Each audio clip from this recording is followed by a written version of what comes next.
Conspiracies, government cover-ups, Earth mysteries, monster cryptids. Hospital Report has pride and dignity. Stop the New World Order. Welcome to HPANWO TV and welcome to this, the 80th comments reply video. Yes, we are octogenarians in the reply to comments sense. Isn't that amazing? Who believe it? 80 comments reply videos. Can you believe me? Can you believe it? Well, I can actually. Now, well, what is this video about? It's a video in which I reply to your comments. So it's sort of self-explanatory. You guys, viewers, leave comments on my channel. And I feel obliged to reply because some of your comments are very well thought out. You put a lot of effort into it, and I appreciate very much your feedback. I think it's very, very nice you do that. And so I feel a moral obligation to reply to you. But I don't have time to reply by text. It's just not enough hours in the day, Buana. So I make this I make these comments reply video instead, where I read out your comments and I read out my reply. Now, you may think, come on a minute, Ben. I want one reply to one comment, and it's a 9.5 hour video.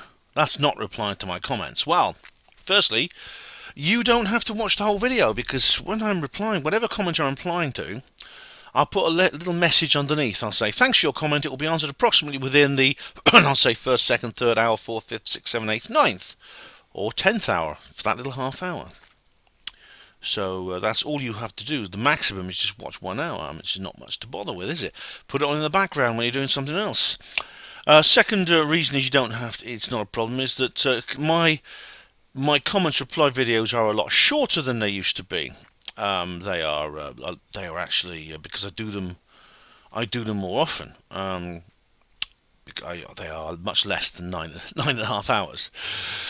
And another reason I do these videos is because I enjoy doing them, and what's more, you the viewers like them as well, and some of you I know watch them all the way through, which is great. So that's a bit of an introduction for you. Now, I'm doing this comments reply video much later and much sooner than I really should be. Later because I try to do them every 2 weeks now, which usually comes out around about less than 4 hours in length. At the same time, though, I haven't been able to do that because of other things getting in the way. As you know, I've been to the Isle of Man, several other things as well. I spoke at the Dorset Earth Mysteries group. So that has prevented me from doing one within 2 weeks. But secondly, I'm doing it sooner than I normally would because I've actually uploaded a whole series of videos. Like in the last few days, I've literally uploaded like 2 major videos, including one that's a 3-parter, one of the longest videos I've ever done.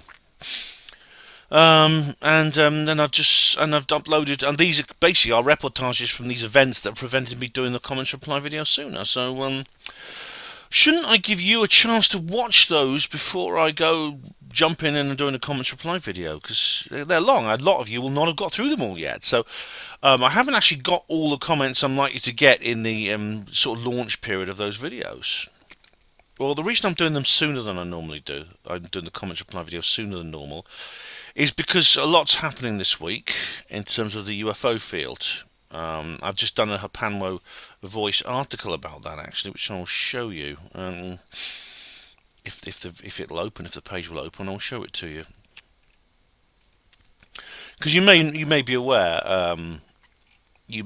actually that the hearings are going to go ahead. The hearings of let me just do that. And nothing's happening. All right. I'll tell you what, I'll try this one. There we are. Grush will testify. So this is referring to the upcoming UFO hearings in Congress, which are going to take place on Wednesday morning, Washington time, which will be afternoon this time. So I'm going to have to. I basically want to get this comments reply video done, so I can focus on that from now on, because I'm going to have to make at least one video about that. Now I'm going away. I'm going to go away to the Glastonbury Symposium. Now that's happening I'm leaving either on Wednesday afternoon or Thursday afternoon. I'm not sure which. Either way, I might have to do a live stream or video about the hearings from my laptop or desktop, depending on where I am. And then maybe I may need to do a preview. If I'm going to go away on Wednesday, I'll do a little preview about it beforehand, probably. In which case, I just want to get these comments replies done. So basically, the decks are cleared for action and everything is battened down for action because for reasons I will explain, I think these hearings on Wednesday are going to be a hell of a lot more interesting than the ones that have happened in the past. I mean, the clue is in the article here. As you can see here, Grush will testify. I mean, that was like a Grush testifying or not was going to be one of these. Is it going to be any good or not kind of things? And honestly, if Grush and the others weren't testifying, I would just say forget it. It's going to be. I probably wouldn't. I mean, not even bother watching it. Anyway, guys, so let's go to your comments. Let's go to the last comment I had, which I haven't replied to yet, and it's Jamnoy72. Hey, Soul Sister, how you doing? And this is on the Hollingwell incident update. Jamnoy72 says, fantastic video. Christian is excellent. I think that this was a government test. Right. It is interesting. I mean, whatever it is, I mean, a Christian wouldn't agree with you, Jamnoy, and I'm not sure I do, but it could be. I mean, there's a lot of uncertainty here in all this, definitely. And we have a thread here on Reply to Comment 79. Popcorn Boxing says, first, yay, well done, Popcorn Boxing. Tinfoil hat on its way. Rick McClellan says, hooray! And Crafty Nihilist laughs at that. And Rick McClellan sends a pair of eyes. Yeah, right. I replied to comment 79. Michael Seller, 6781, says, Last so Farus. F-F-A-R-U-S. I don't know what that means. Sorry, I don't know what happens. Okay, so 97, reply to comment 79. We have here Ravenhill, the Cryptic of 1968. Oh, he's changed his name again. Good evening, Ben. What do you think about the riots in France at present? Some think this is coming to the UK too, only a matter of time. Do you think these are concerning times? Yes, very.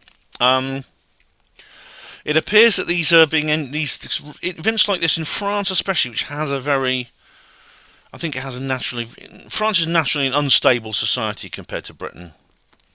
This does not, of course, mean that this sort of thing cannot happen in Britain, because it can.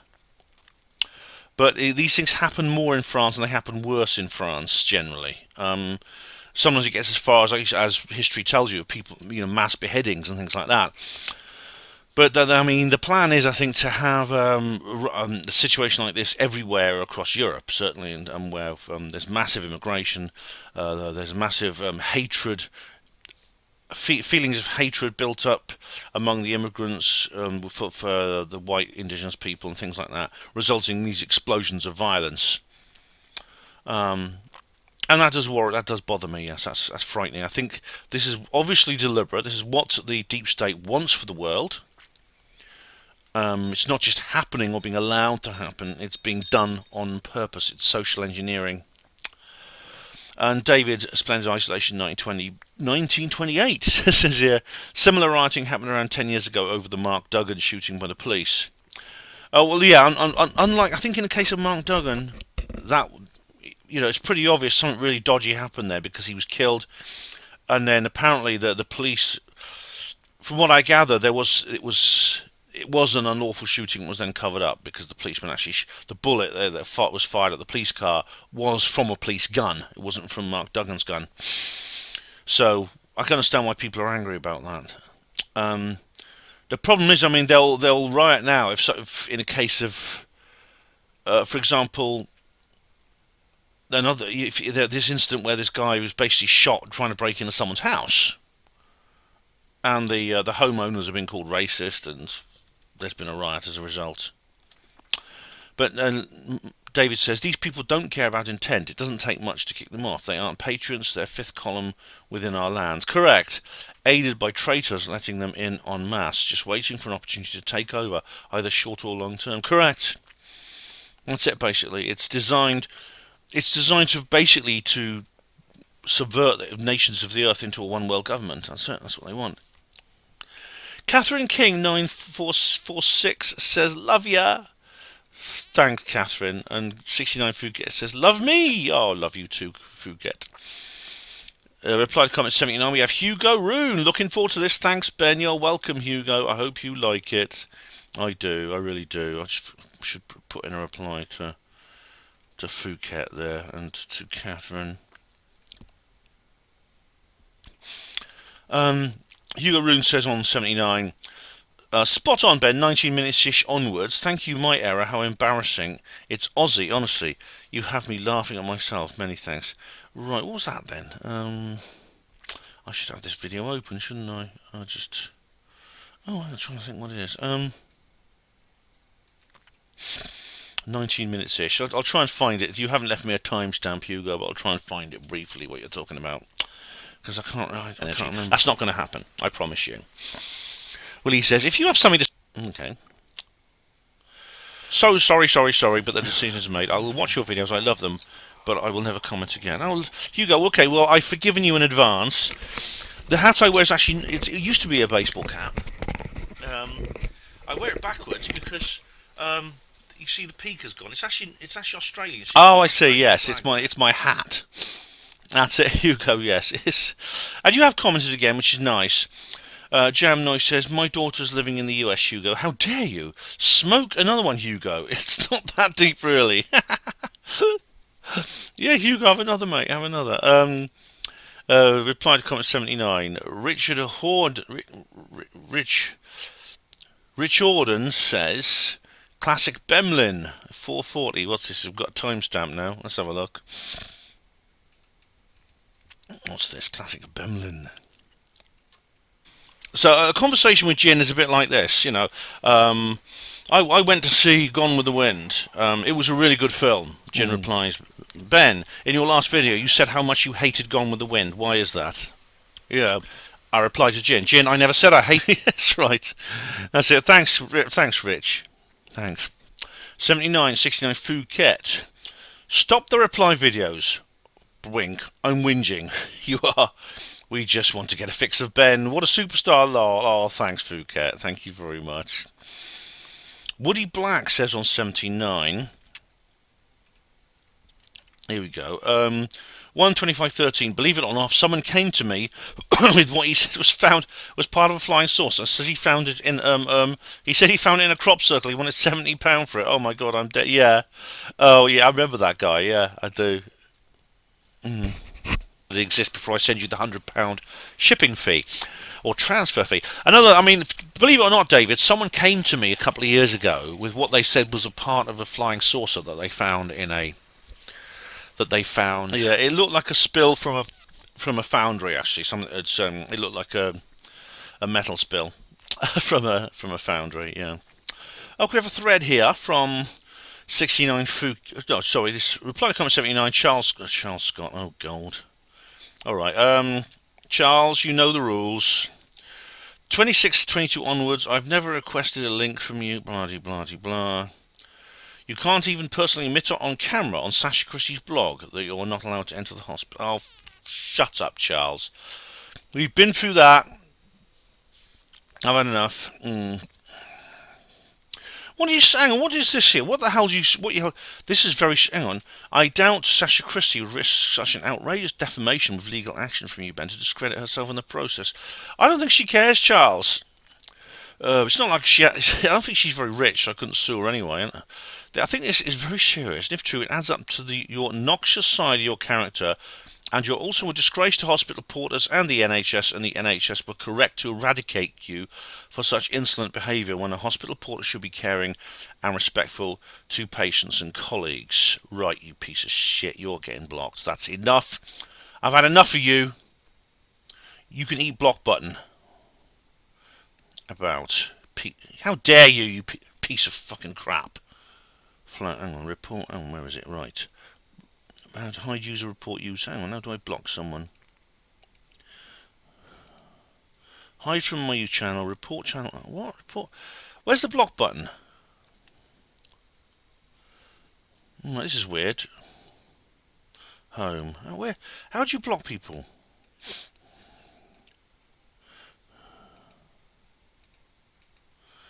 Hide user from my channel. Is that what I do? Just hide user from channel? Is that the same as blocking now? Hide existing and future comments from this user on my channel. I suppose that's the equivalent of blocking now. Right you are, Charles. That'll do. I'll hide him. There we go. Charles has... Some people have replied to Charles, and I'm not going to read out these... I'm afraid I'm not going to. Well, I must say, Woody Black does stick up for me here and says, "I looked up the blog post. Looks like some total bullshit." Yeah, I've written an article about it, Woody. It is bullshit. Thank you very much. I'm not going to reply anymore. Um, I'm not going to. She says she makes fun of me comparing him to a character from South Park, especially with the character pretending to be mentally handicapped. If I was a leftist, which she apparently claims to be, ask her. Yeah. Yeah, thank you, Woody. Thanks for standing up to me. Thank you very much for standing me. And then, so there you go. And there's another dickhead here saying he lies and said they got rid of him because of his YouTube videos. He even said this on Richard D. Hall's show, but he's a conspiracy theorist, and that is a form of mental illness. He never stated the real reason he was booted out. I've got the papers here. So I've still got the papers somewhere about it. It's true. That's what they did. Anyway, I'm not. That's it. Charles is now gone. I'm sick of him. And now we have another comment from Charles, which doesn't make matter anymore because I've blocked him.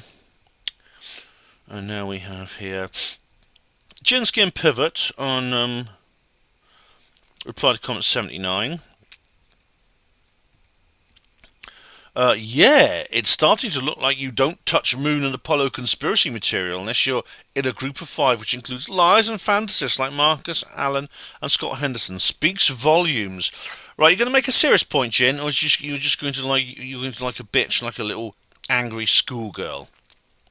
Schadenfreude, pleasure derived from another person's misfortune, perfectly describes how you went on with Steve mumbling after your 5-1 debate. Oh, shut up. Steve held his own perfectly well as he could. He wasn't bothered.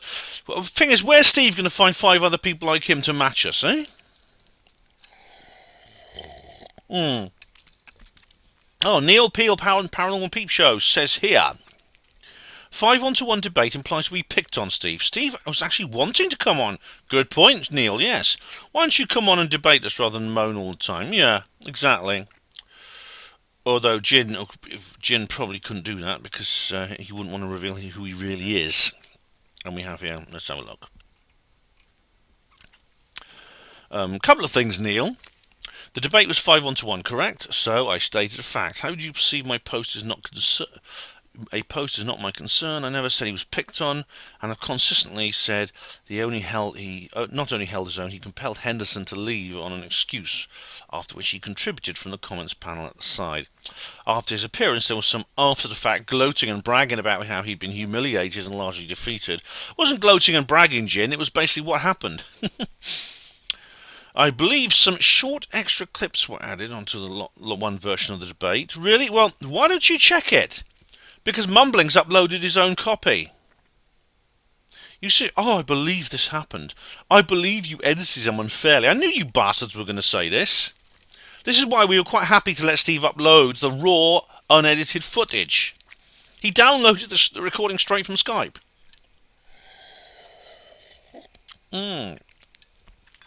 I believe some short extra clips were added. Well, don't believe it, just check it. Check and see if it's true, and if it's not, apologise. To get an extra point or two about Steve, well, I say it can be checked. That's a touch of Schadenfreude. So, not for the first time, Ben is being a hypocrite. I'm sure I mentioned before, Neil, I'm happy to set up a debate when you arrive in equal numbers. A strategy yet to raise us head in any Apollo debates. If my commenting on a comments thread rubs you the wrong way, Neil, again, that's not a problem I can help you with. I assume when you put stuff up on YouTube, you just want nice comments of agreement, is that it? Neil says, I can give friendly advice to you, you see. Go on, Neil, you've got more patience than I have, I'll tell you. Not about Apollo, you can't. You're like Ben. You know sweet FA about Apollo. Steve mumbling then chimes in, and I swept the floor with a lot of you. I still haven't watched their version of that. Sounds like I'll have to watch it and do a video showing exactly where they're going wrong again. I'm the humiliated party. Would be the party that refuses to take part in a live debate, even 5-1, even though they have an open invitation. Not one of the fake moon landing morons will take me up, because they know as well as anyone else they got slaughtered. This is after I've made 3 reply videos specifically to Steve mumbling on this matter. Neil says to Steve, don't think you did. You have no idea about Skype recordings at all, for a start. You were silent in my reply to the reply to my photos from the so-called lunar surfaces. You've also not looked at the link I replied to on Ben's Grush material, showed very clearly a wobbly flying saucer passing tower blocks from 1997. Steve, mumbling, says, having no idea about Skype is completely irrelevant. The discussion was about Apollo, not Skype. I asked you to send me the original photos from NASA that you were showing, as I couldn't see them clearly, and you have a lot of reputation for blatantly lying, so I couldn't comment on them without seeing the originals. You still have not supplied them. Why is that? Steve, you can download them yourself from the NASA website. Don't be lazy. Grush has nothing to do with Apollo. I clearly showed Henderson had no clue with regard to space communications. He said radio waves couldn't pass through the Earth's ionosphere or the Van Allen radiation belts. That satellites couldn't survive orbiting within the Van Allen belts. And he denied the existence of communication satellites. If anyone was humiliated, it was that clueless clown PMSL. That's why he ran away and hid under the table. I got Alan to admit that Apollo uses special film, something he originally denied, and later in another damage control video that NASA had indeed published.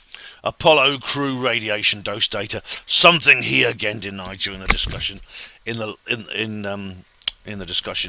later damage control video with Henderson. Alan said these radiation doses would be from low Earth orbit, not lunar missions, PMSL, as if he would know. He offered no examples of radiation doses from crew members of similar duration low Earth orbit missions for comparison, as it obviously didn't occur to him that many nations and amateurs would easily be able to track a... Hang on, Steve. What about the spy satellites? The ones with the film cartridges that dropped off and landed by parachute? Does that not count? And obviously the amateurs would be able to track Apollo in low Earth orbit and would have told the world about it. Pathetic! Doesn't even begin to describe the know-nothing morons that are the Apollo defectives. Lots of rhetoric there. Another review. These are all things Steve has said before about his appearance on the Apollo detectives. It's all wrong. And Neil says to Jinsky and Pivot, so I know nothing about Apollo. I do happen to remember watching them on live TV when as they happened. I didn't know who the astronauts were back then, but watched and read them so much about Apollo since. You must have been pretty young at the time, Neil. I would say compared to an average person in the street, I could confidently talk comfortably about the Apollo missions from both sides of the argument. Well, Neil, you have presented one of the most detailed moon landing video discussion program in history. That's from the disbeliever's side. Jin says to Neil, I doubt it. We are often told Apollo never used flash photography. True or not true, Neil? I can answer that because they've said so themselves. No, they didn't. There were no flash bulbs. Jan Lundberg said that. I think several, Brian Welch said that. I think a couple of people said that. Jin, are you going to rewrite history again, like so many others have? And you won't be the only one doing this, I'm sure. Are you going to write? Are you going to rewrite history and say, we just yes, they did take flash bulbs to the moon, and guess what? Here's a document dated 1969. It's on very old-looking paper. And it says, yep, Apollo inventory, a few flash bulbs were attached to the Hasselblad cameras and they were used on some of the shots. I bet you're going to do that, aren't you? It won't be you doing it, it'll be someone higher up doing it and you'll just believe them. Jim Skin Pivot says on reply to comment 79, Ben, your audio is always spot on. What's that model of headset, if you don't mind? It is a Logitech, and where is it? Here we go. Audio capture, let's have a look. It is let's go to properties. It is a Logi USB headset. What's happened there? Is it still working? Yeah. Hopefully look at the properties didn't stop it working. It's called Logi. I don't know the actual model, but there's Series Logi. But it's actually pretty good. It's probably the best one I've had for a while. Going through my old videos, yeah, it is. Reply to comment 79. Steve Mumbling says here 77. What's Steve Mumbling 7720? Why do people have numbers after their names? They're like American radio stations. Oh well, yeah. He says here, no deluded disclosure nonsense on July the 2nd, World UFO Day. Feeling unwell, Burton? Right, well, Steve, I've actually put a text message reply to Steve here. You are honoured, Steve. I said, Steve, no one can even decide when World UFO Day is supposed to be. Some people think it should be June the 24th. Exactly, it's that June the 24th is, of course, the Kenneth Arnold sighting, which happened June 24th, 1947. But most people celebrate on July the 2nd because they think that's when the Roswell craft crashed. Although that's not certain. Some people said it happened a couple of weeks, up to a week or 2 weeks before then. It could be that whatever Kenneth Arnold saw was part of the same community of extraterrestrials that were Roswell. They may have even been looking for the Roswell wreckage. I say I prefer World Disclosure Day, which is unequivocally July the 8th. That's right. And I did put up an article for World Disclosure Day, I believe. Did I? Let's have a look. Just want to double check. I think I did, didn't I? I'd be annoyed with myself if I didn't. Yeah, here it is. Happy World Disclosure Day 2023. There you go. So I much prefer that to World UFO Day. And then Steve Mumbling says, not that it really matters. They're going to come back with, it's all science fiction. There won't be any disclosure. Well, we'll see what happens on Wednesday, won't we, Steve? Because you wrote that article 2 weeks ago, before it was announced that there was going to be a congressional hearing this coming week with key witnesses. That I honestly thought that might not be happening. I thought there's going to be what I thought would probably happen. In my most pessimistic sort of mood, was that none of these key witnesses would be there. Fravor, Bray, Graves, Grush, none of them would be testifying, and it would just be a bunch of bigwigs talking to each other. They'd be good people, like Burchett and Gillibrand and people like that who would want more, and they wouldn't really get more because all the dickheads who are the majority in Congress would be stopping them and things like that. So that's what I thought would happen. It appears the fact that those guys are testifying, it's not certain. We can't rule out it won't just be a whitewash, but the fact that those guys are testifying is a good sign. So, we'll see. Maybe you spoke too soon there, Steve. Here we go. Did Britain start the world wars? Hernandez Perezandroid says, looking at current events on 2023 with Ukraine and Taiwan, looks like it's Britain and the USA who are looking yet again instigating on starting World War III. Well, Hernandez, I've actually done another interview with Nick Holostrom about that, the guy who appears in that video. You can find it on my channel. I can't remember the title, I'm not going to look it up, but you can just search for things to do with Ukraine. Just put Ukraine into the, I think it's called Ukraine Breaking the Silence or something like that. But it was a very interesting discussion I had with Dr. Nick about that, and I think it's true, you're right. Kev Baker, R.A.P. Yeah. Christy Morland says, another good guy gone. Thank you, Kev, for all your excellent work, R.I.P. And I say thanks, Christy. I miss him a lot, R.I.P. Yeah, I do. World Disclosure Day live stream. World Disclosure Day 2023 live stream. Oh, I did. Yeah, I didn't just do an article, did I? I did a live stream. I'd forgotten that, and I did a little extra video after that. Before I went off to the Isle of Man. Yes, cool, blimey. I'm forgetting everything I did before the Isle of Man. It's like weird. Become Nothing said, I'm here. Phuket said, sad, innit? Why is that sad? Thanks, Become Nothing. And then I put here, I forgot to answer the comments on the notice video. Sorry about that, but I have preserved them. We'll answer them on the next comments reply video. This is me here on World Disclosure Day live stream. Oh, in fact, I did answer them on... I wrote that little comment and I pinned it, I believe. But then I went and made the addendum anyway, so I'll come to that when I'll come to that when I do the addendum, when I cover the addendum comments, which is when because I actually addressed the comments I didn't address in the live stream notice in the addendum. World Disclosure Day 2023 live stream.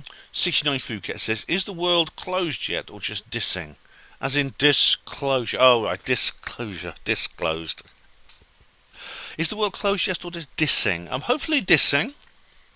We will find out on Wednesday, won't we? Yeah. And yes, you will be hearing from me on that day, or if not before. World Disclosure Day live stream 2023.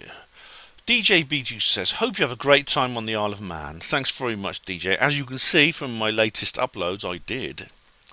Jam Noise. Hope you have a great time, bro. I'm looking forward to the video. Have a safe journey. Love and hugs. Thanks, Jam Noise. I did, actually. I really did.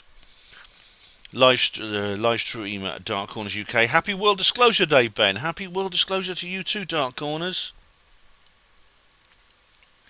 Steve Mumbling says on Disclosure Day live stream addendum, this is the one little video I put in before I went off to the Isle of Man.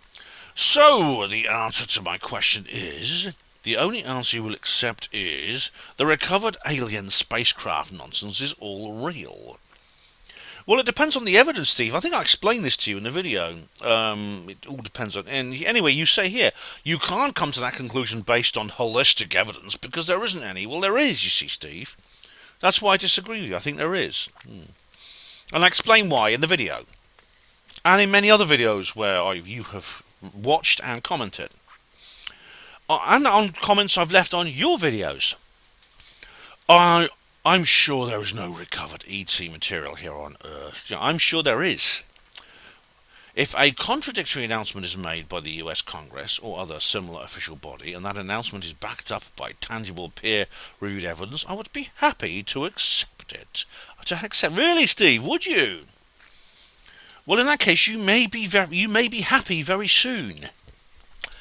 That's the difference between a real researcher, and a fanboy. No, Steve. What you derogatorily call a fanboy is someone who has a desired outcome, and that is both of us. Both of us have a desired outcome. You say you'd be happy to accept it. I think you wouldn't be. I think you would say you were. You're probably one of those guys. You're probably one of the skeptics who would hold it together. You would hold it together more better than some of them would. You would remain, I think, sane, whereas others would lose their head. Now, in my book, Roswell Rising, a novel of disclosure, as you know, some of the skeptics don't take it very well. They take it very badly when disclosure happens. I don't think you would do what Hector Robzark did, who's the skeptic in the story. Incidentally, the name, some of you maybe who've read the book may wonder where the name Hector Robzark comes from. Robzark is actually it's a portmanteau words of Roberts and Clark, which is i.e. Andy Roberts and Dr. David Clark. Robzark, get it? Anyway, you can get this, £10 at all good bookshops now. If you like this video, you'll like that book. I don't think you would actually react like that guy did. I'm not going to put a spoiler in this time, but I have explained to you exactly what Hector Robzark and all his mates did. But a lot of you, I think you do have a desired outcome for this. So I don't think we're that different, really, Steve. You see yourself as a real researcher and me as a fanboy. I think we're both fanboys in our own way, although I wouldn't use the word fanboy, it's derogatory. But we are both fanboys. We both have an ideological commitment. At opposite ends of the spectrum, but it's still there. Right. The Hollymull incident. This is the old one. This is the original one, which I've had a couple of comments on this since I published the new one, because people have been looking for the background. Popcorn Boxing says at 025. All right, this is a new one. What's this then? Right. This is a timestamp on the Hollymull incident. Oh, what done it? Oh, what done it? Right, what done it? I'm guessing Ben thinks it's number 6. What's hang on? What? Let's have a look. Oh, right, this is a newspaper article. All right, it's a newspaper clipping here, which I'll show you. Oops, here we go. Yeah, Knockout crop spray, waves in the air, mass hysteria, something A8, stamping her feet. Invasion from space! Number 6. You can see it there, yeah. Actually, I don't think it was. I mean, I can't actually think of something which is not. I can't think of a reason to disbelieve Christian Lander, on what he's discovered. There's no reason actually to think he's wrong. Right, Claire Ray Randall interview, deeper gender issues. All right, these are really good. Claire has just put up some mirrors on her channel, by the way, which you can check out if you prefer watching them there to hear. Paul James says, great discussion, thanks for all your efforts. You're very welcome, Paul, much appreciated. Disclosure Day addendum live stream. Disclosure Day live stream addendum. Hugo Roon says, those pictures look like cannabis leaves. Just saying. What? The pictures. Oh, right. Is that is something I showed you in the video? Pictures. Steve. Hugo. You think you've got cannabis leaves on the brain now, haven't you? Paul James says on addendum, enjoy your well-deserved break. Thanks very much. It was great, wasn't it? It was.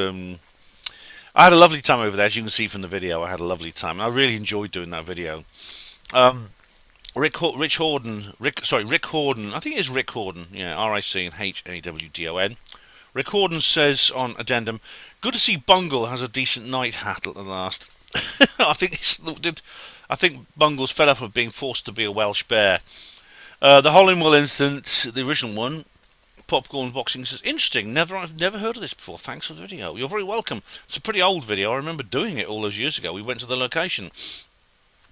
The Hollingwell incident update, Popcorn Boxing says, interesting video, Steve Mumbling will be proud. You've considered a skeptic argument. I have indeed, yes. Just so Steve, just to prove to Steve Mumbling I'm not actually the fanboy he thinks I am.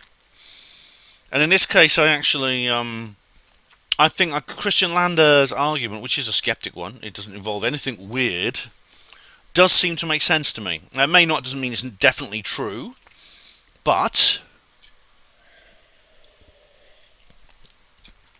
from what I can see, it fits. It fits completely with the evidence that he's presented. It does. All right, Steve Mumbling says on World Disclosure Day 2023 live stream.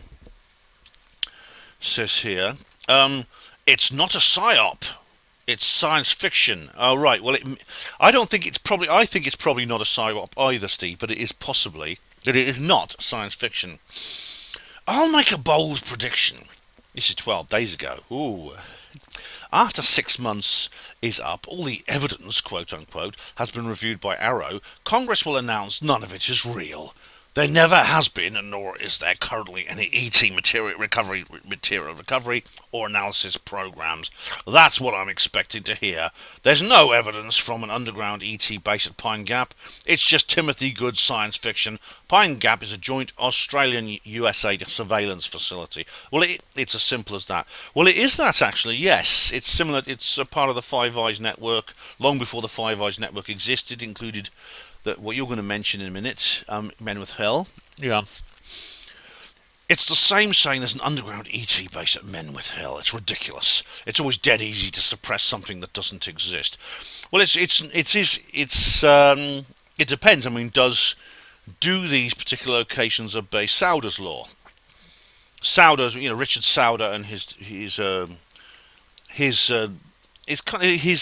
suggestions for detecting underground bases, the various signs to look out for. And one of those is a workforce that seems too large for the base. Now, Steve, have you ever been to Alice Springs?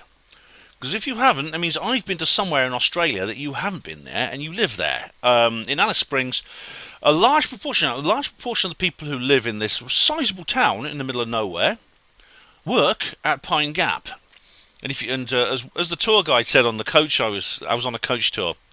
He says, if you ask these people, whenever, just go around there, if you find someone who works at Pine Gap, ask him what he does there, what his job is. And I bet you he will say, I'm a janitor, or I'm a storekeeper, or I'm a receptionist, or something like that. They never say what they really are, because it's all secret. So, when I look at Pine Gap, and I look at the size of it, and look at Alice Springs, I think there's an awful lot of people work there for such a small place. Anyway, it goes. It's a yeah. So I'm not convinced there's no underground base at Pine Gap. A lot of people do report there is secret facilities there. If there were such a thing, we wouldn't know. We wouldn't be told about it. Certainly, everything that goes on in that location is highly classified.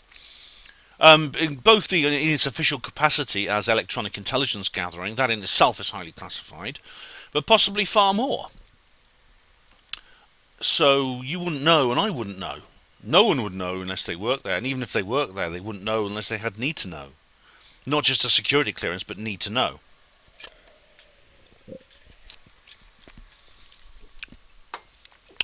So there. But we'll see if your prediction comes true.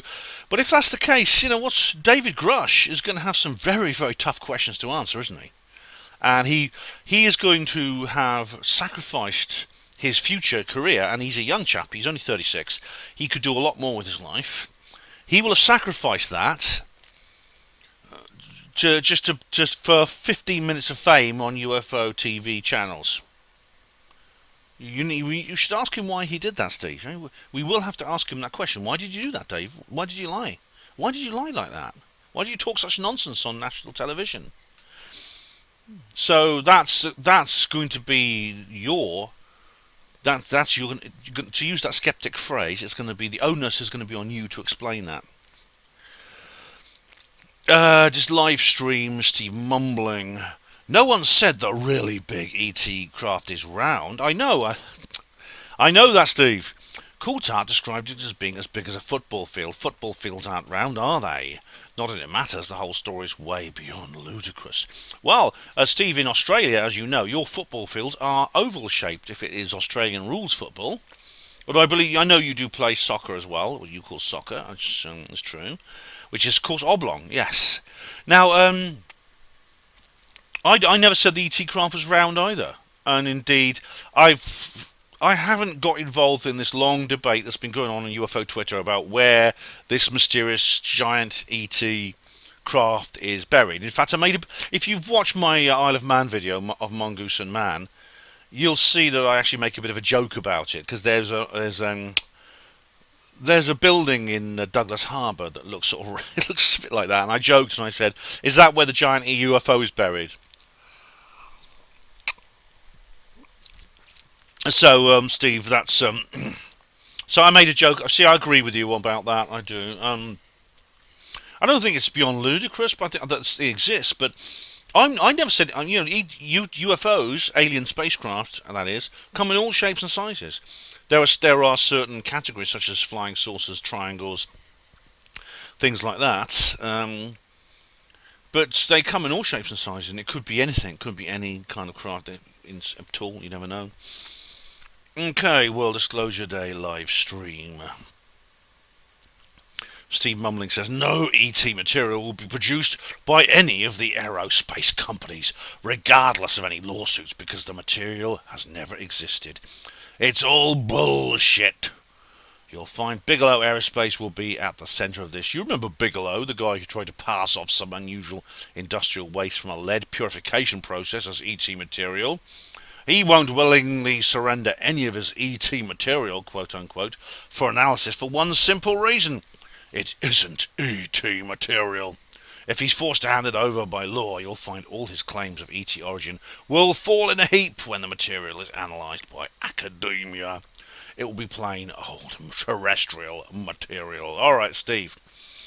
You're completely wrong. Totally wrong. ET material not only will be produced by aerospace companies, as a result of lawsuits, or indeed in this case not a lawsuit, but simply a change in the law, the Gillibrand Amendment, and this idea that these things have to be presented, but it already has.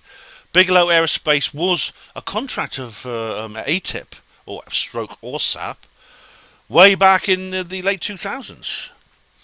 And the idea that some of his stuff was industrial waste from lead purification does not cover all the evidence he presented. And so you're talking about something he's already done. He's already quite happy to do. He's already been working for ORSAP ATIP anyway. It's not all plain old terrestrial material, Steve. You should watch Patient 17. When they pulled this thing out this guy's ankle and they tested it and it turned out to be ETS. Oh, He must have got a splinter from a meteorite in it, said the skeptics. I mean, talk about clutching at straws. Would you accept that as an explanation?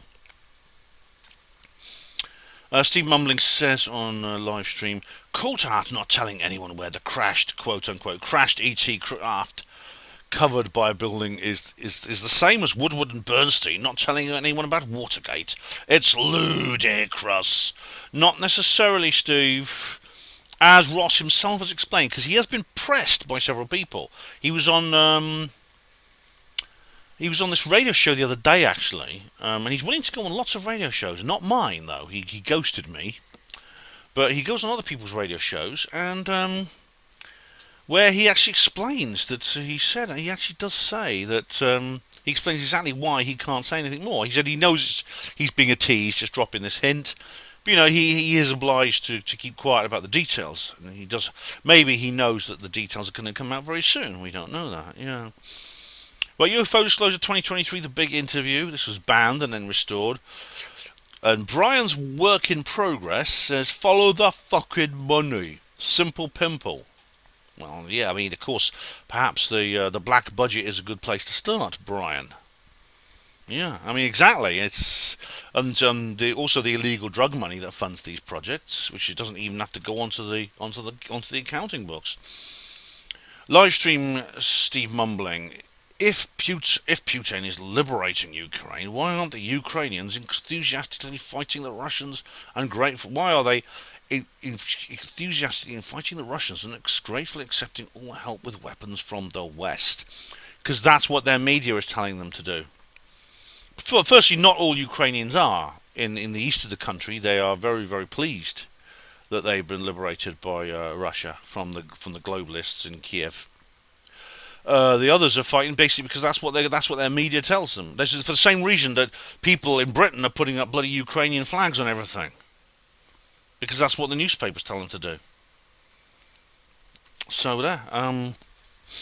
Doesn't it bother you? Doesn't it bother you, Steve, that we've come to this point where in just a couple of decades you're not allowed to disagree with these wars anymore? Do you remember the Iraq War, the Iraq invasion? That was only 20 years ago, and there was a large, dedicated mainstream anti-war movement that was featured in the mainstream media. Mainstream journalists could be anti-war. It was considered left-wing to be against the war, and sort of right-wing to be pro-war. Now that's completely changed. There is no mainstream anti-war position now. The only mainstream position is Ukraine good, Russia bad, and that is it's left wing now to take that position, to be against that, and to say anything other to say all Russians are antichrist chicken fuckers from hell. To say anything otherwise is considered fascist. So to be against the war is now considered right wing, even far right. So does it bother you? And it's completely pushed to the margins. There's no mainstream voice at all for the anti-war position, as I explained to Dr. Nick Colostrum when I interviewed him. Now, doesn't that bother you? Doesn't it bother you? Addendum. The Crafty Nihilist says, "Going where is worrying you, Ben?" The Isle of Man. It did worry me a bit. It was because I think it was the length of time I was going away. Now, as you know, I'm going away again this weekend. Sorry, next weekend I'm going away again because you're coming with me, Crafty. We're all going together, and yes, there will be a video of that. And I feel much more comfortable because I'm not going so far, and I'm not going away for so long. Live stream. Pardon me. Oh dear. Ooh. Zigstar says, quote, "While I'm over there, I'll be making a video." Yes, and I did, didn't I? That is the least surprising thing a human being, since we evolved, opposing thumbs has ever said. Thank you, Zigstar. Yeah, I know. You knew I would, wouldn't you? I took my trusty camera with me. And we have addendum Tessa1111. It's not a misplaced emotion.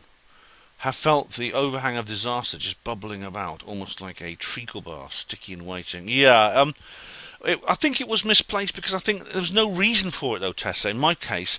And indeed, everything was fine. I came back, everything's quite fine. So I think it was something I felt It was obviously something it was almost like instinctive. I think it's because I was going much further afield. I was leaving the UK for the first time since I went to Denmark, and I was going over there for 9 days. For a long time. I've not been away that long.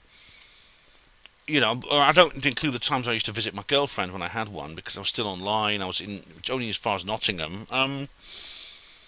The last time I went away for that long, I think it was when I went to Australia in 2000. Yeah. UFO Disclosure 2023, the big interview.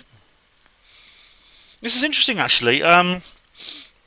Now, this particular, it's a bit silly actually, but News Nation have placed like a copying ban on their little documentary about David Grush, even though it's like gone viral and you can find it everywhere.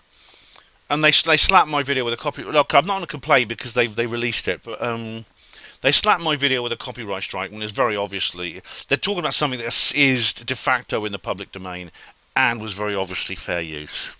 But to be fair to them, within a couple of days they released it, so maybe I shouldn't complain. I don't want to moan about it for that reason. Andy Bird says here, I was in Denver Airport last year and was rather disappointed to find all the creepy murals, etc. was no longer there. The blue Mustang statue was still there, though. Right, Andy, yes, apparently I heard that the murals have been obliterated because of complaints from passengers. Yeah, that happened a few years ago now, so yeah. But luckily there's lots of prints of them, you know, lots of photographs. But yeah, although I don't like those images. The blue Mustang is a horrible thing. That demonic horse that's there too. Yeah. Right, Steve Mumbling says here on Disclosure Day live stream addendum, he has like a link here. It's probably one of his videos.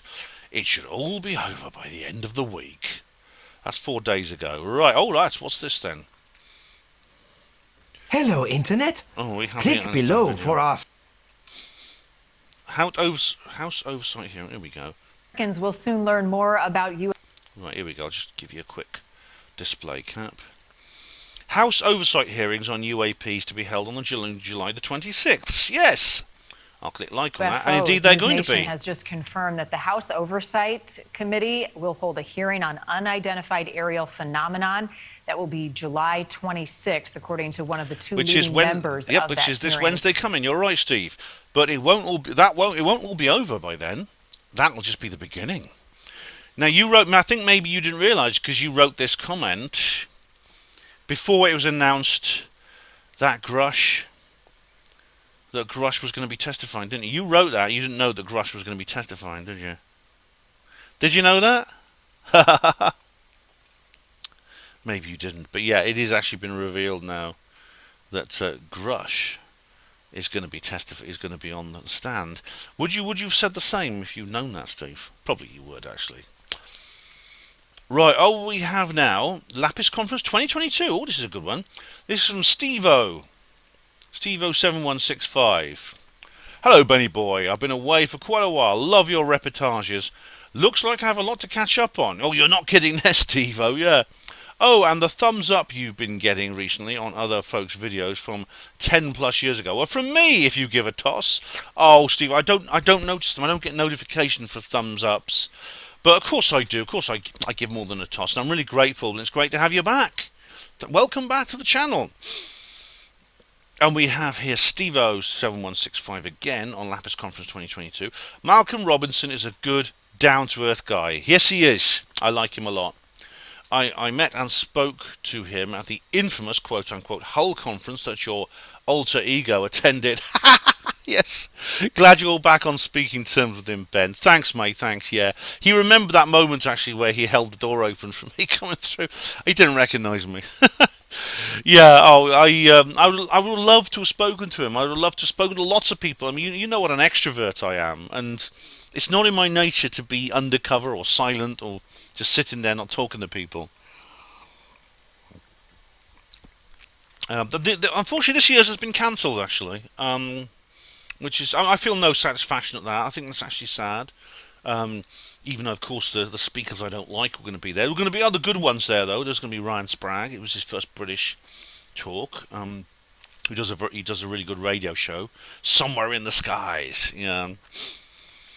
And so Steve-O says here on Lapis Conference 2022, thanks Ben, I enjoyed this. And I have to ask, do you keep all them souvenirs, or as I suspect, bin a lot of them? No, I keep them. I am a fanatical hoarder, Steve-O. Being a Libra, I'm a fanatical hoarder. I've got them all somewhere.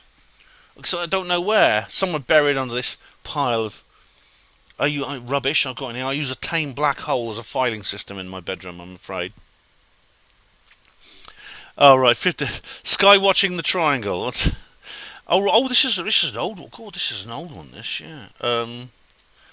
5520. I wonder what you look like with hair, Ben. What's this? Sky. Let's have a look. Let's just check and see if I'll find it. Hang on. I'll put. Yeah, I remember this video. It was only last year. Trying Sky watching. It was very good. I really enjoyed this video. But I'm just gonna. It's not a timestamp he's got here. It's not. He didn't put a timestamp on, but I can find it anyway. 5520.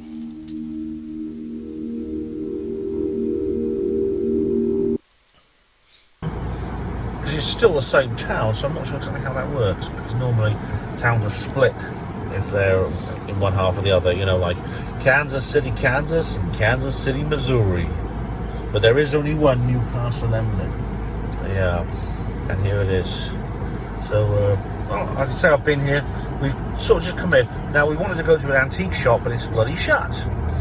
I'm nearly there. On a Sunday to be open, of all days, wouldn't you? But I mean, normally the shops are open on a Sunday. It's silly not to open in a little place like this on a Sunday. But there you are, guys. Anyway, we're going somewhere else now. So, I'll let you know what that's like when I get there. Oh, right, yeah. Let's take a look at this photograph. Yeah. And ask yourself, does it look familiar? Yeah, that's. It's Johan Emlyn. You yeah. Do you think he looks like me? No, yeah, that's my. For those of you who haven't seen the video, that's a picture of my great grandfather, a guy called Johan Emlyn, who was a very famous Welsh poet. And maybe he does look a bit like me. Yeah, I mean, I talk a little bit more about him in the video itself. But anyway, he lived in Newcastle Emlyn for a while. Yeah. Here we go. Stevo7165 says on Moment of Contact, Watch Party Review. R.I.P. A.J. Javard. Yes, it's very sad. Adama Jose Javard, who departed this world, unfortunately, which is a great shame. Very sad to hear him die. He died, but he of course was a Brazilian ufologist, and this was about the Moment of Contact film, which is James Fox's film about the Virginia incident. Yeah. Right, the Hollinwell incident update. Now this is interesting. We've got Mrs. Blobby Life 4842. Right, this is interesting because she says here, I was one of these children marching. It was a scary time for everyone involved. And actually, she repeated this comment, and I've actually said to her, I said, yeah, thanks for commenting. Would you be able to tell me more? If so, email me, and I give her my public email address.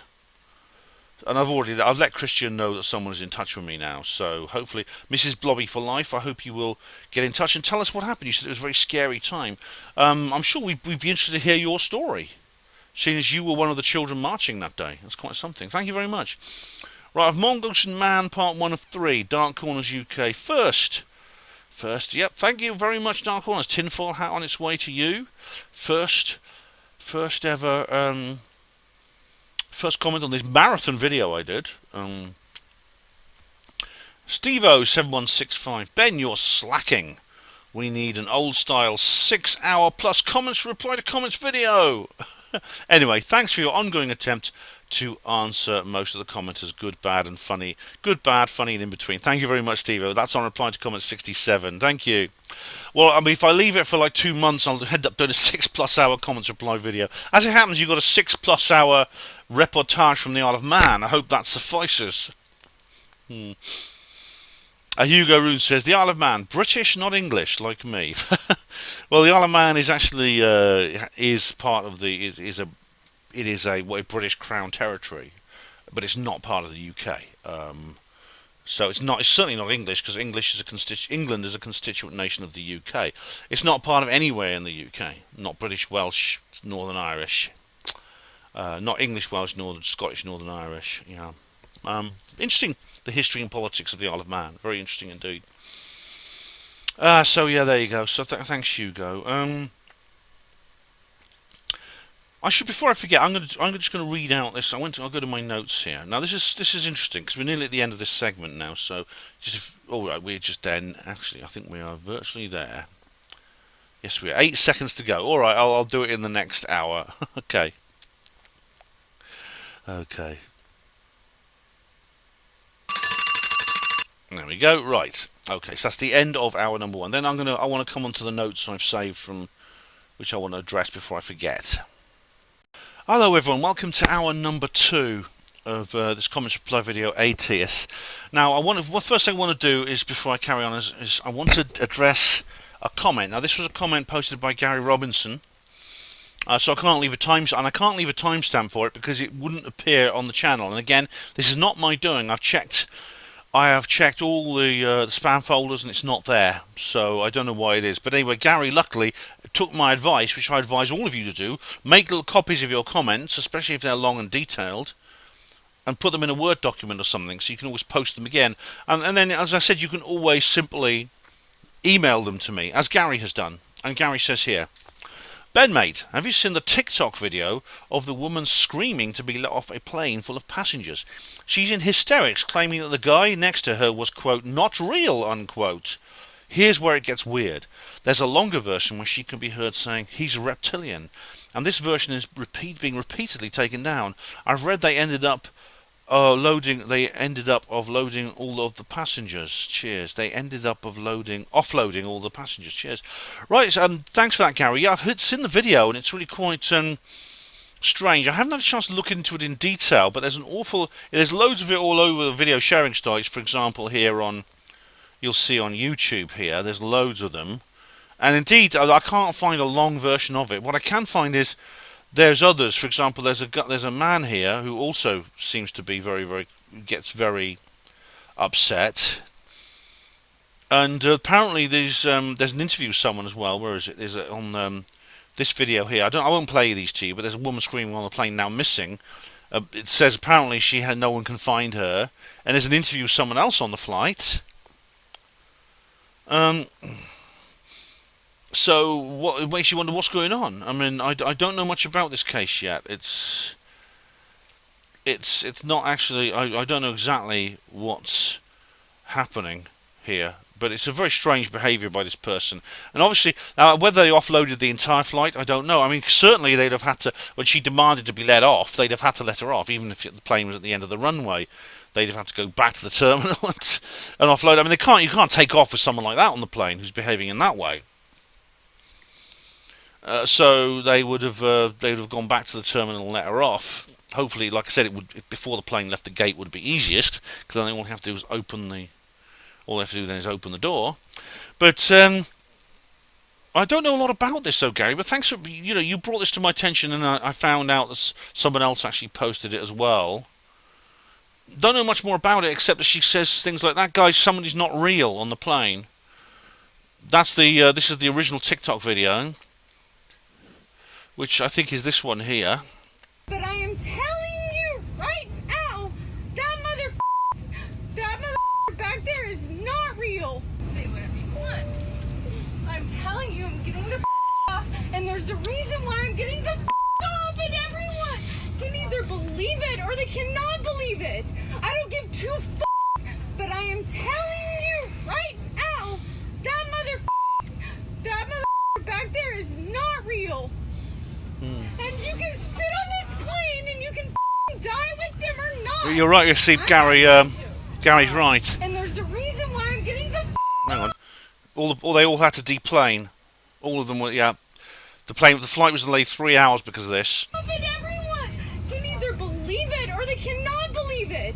I don't give two but I am telling you right now, that motherfucker. It says here the woman was not arrested and was let through security to catch a different flight. She was actually allowed on another plane after this behaviour. I mean, would you want to be on a plane if she's? You don't know she might freak out like that again. She might freak out like that at 35,000 feet. Well, in that case, I'll tell you what you do. Those nice people who serve you drinks and things like that and smile at you on the plane, they're not just waiters and waitresses, they're highly trained security experts. And they're trained to deal with unruly passengers. They will handcuff you to your seat if necessary. They have handcuffs and things like that. A pilot will even do an emergency landing because of unruly passengers if necessary. That mother back there is not real. And you can sit on this plane and you can die with him or not. I'm not going to. There you but go. I am telling you.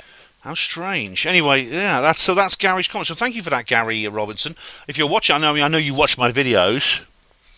So yeah, thanks for letting me know about that. Right, 1 of 3, Mongoose and Man, 1 of 3. Really looking for. Jack Burns says, really looking forward to watching this. Thanks, Jack. Thanks. Oops. Where is the timestamp? Here it is. Get the second hour timestamp. This, I mean, believe it, I'm already halfway through these YouTube comments. So despite the fact I've left it a lot later, there seems to be fewer comments than normal. But that's fine. Quality, not quantity. But Jack, I hope you enjoy it. Of Mongoose and Man, part 1 of 3. Neil Peel, straight onto the edit. He's hot off the coach. Well done, Ben. Thanks, Neil. Yeah, I literally got home and I started editing straight away. And it actually was quite an easy, despite its length, it was actually quite an easy video to edit because it was just a simple splice job. I had to design from titles and just stick them on the ends. And then it was just a simple edit. It was a simple splice job. No, no studio conversions or anything like that. Everything was in order. Same video, Popcorn Boxing. Did you really not notice the big boat moving, says Popcorn Boxing. It's 2050, a timestamp. Let's have a look, shall we? I'll go to just open that timestamp. Right, let's just have a look here, display capture. The ferry, when we go there. Oh, it's moved! The ferry? Yeah. Oh, we're yapping. I didn't notice Manxman going out. No, she didn't blow a whistle or anything. I didn't notice Manxman going out, no. I wonder if Manxman's in service now. Right, 2 of 3. Mongoose and Man, 2 of 3. Popcorn Boxing says first. Well done. And Hugo Rune says, you beat me to it. I'm still watching part 1 when I got notification of this one, and I tried to be the first to post. I suspect you will beat me again with part 3. Popcorn Boxing. I'll beat you. Dark Corners. Congratulations, Popcorn. Enjoy the tinfoil hat. Hugo Rune. Baffled. Oh, Hugo. You're doing all right. Anyway, part 1 of 3. Why Mongoose? I see no connection. My thoughts, why not a weasel or a ferret? Both native. Oh, well. All that will be revealed, Hugo. Just keep watching. Silent Night Watch Party introduction. Blimey, this is my watch party of a Christmas movie. I'm sure I'll watch this again this Christmas coming. Steve-O, Blackadder's Christmas Carol. Yeah, I love that. That's good. I've still not seen It's a Wonderful Life either. I will watch it this coming Christmas, December 2023. I've never seen an episode of Game of Thrones either, Ben. Or a belated or premature Merry Christmas. Merry Christmas for next Christmas, Steve. Right in the middle of summer, let's say it. But yeah, It's a Wonderful Life is a great movie. It's a really, and as you know, I've done a roving review of it because I actually got the chance to see it on the big screen. Even though it's an old film, it's actually from 1946, and it's a kind of Christmassy themed film.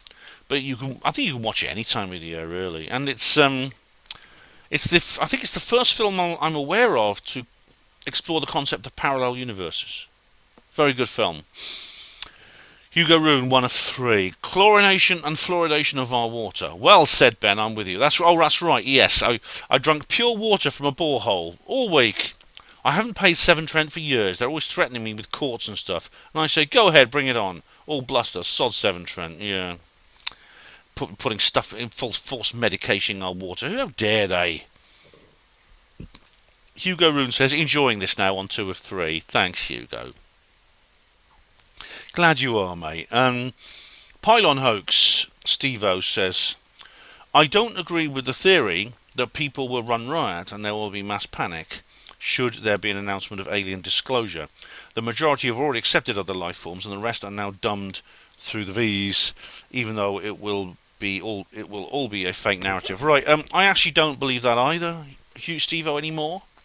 I don't think they would. In fact, if I was writing Roswell Rising, a novel of disclosure today, I would make it slightly differently, because there is mass panic when disclosure happens in the story, and I think most people would actually be pretty indifferent to it. There will be a small number who would panic. There'll be a small number, including me, who would be delighted, and the majority, about 80% plus, I think would just shrug their shoulders. They would just not take any interest in it at all. I don't think so.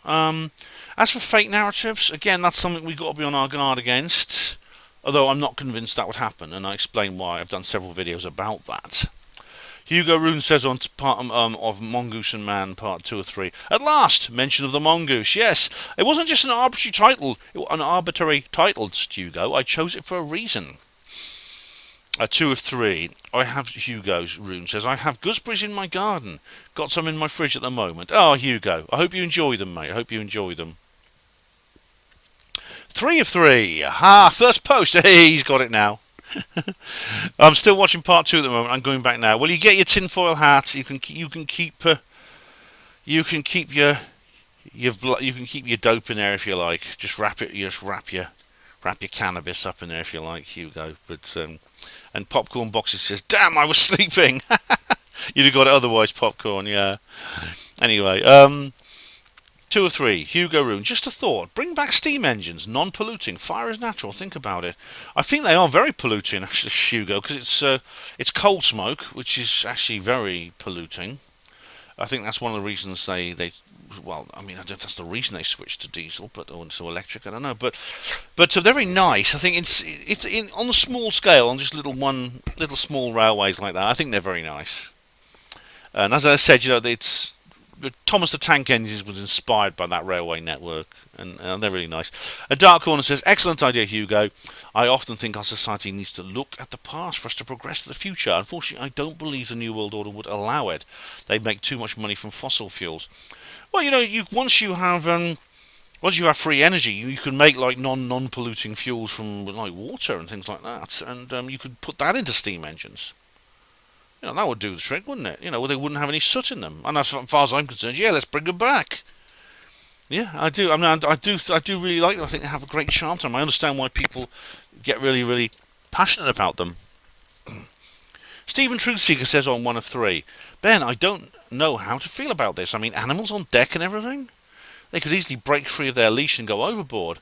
Oh, yeah, I think they have to be on the lead, Stephen. But, I mean, they're probably in less danger there than they are on a busy road. Yeah, definitely. 1 of 3, Stephen says, someone needs to put the 50p in those wind farms. That's right, they're just sitting there. Some of the blades aren't even turning. See that's how useless they are, aren't they? Stephen says you can see the wind farms off from the coast of Wirral. That's right, yeah. They're visible from Blackpool as well, from Fylde. From Blackpool and from I don't know about St Anne's, they are from Blackpool. 1 of 3, Stephen. Your energy's picking up. The energy you're picking up, Ben, could be your ancient spirits. It could well be, Stephen. I had a sense. I had a real sense,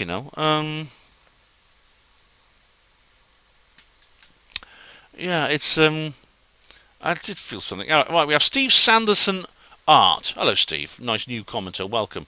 Makes no difference, but Heysham is actually pronounced Heysham. Oh, right, Heysham. Okay. I grew up there. We went to the Isle of Man on our school trips. That house you stayed in looks like Father Ted's house on Craggy Island. Lol. It does, doesn't it, Steve? Yes. Well, thank you for that. Thank you for letting me know about that. I wasn't sure exactly whether I got that right or wrong. But anyway, yeah, Heysham. I'll remember that.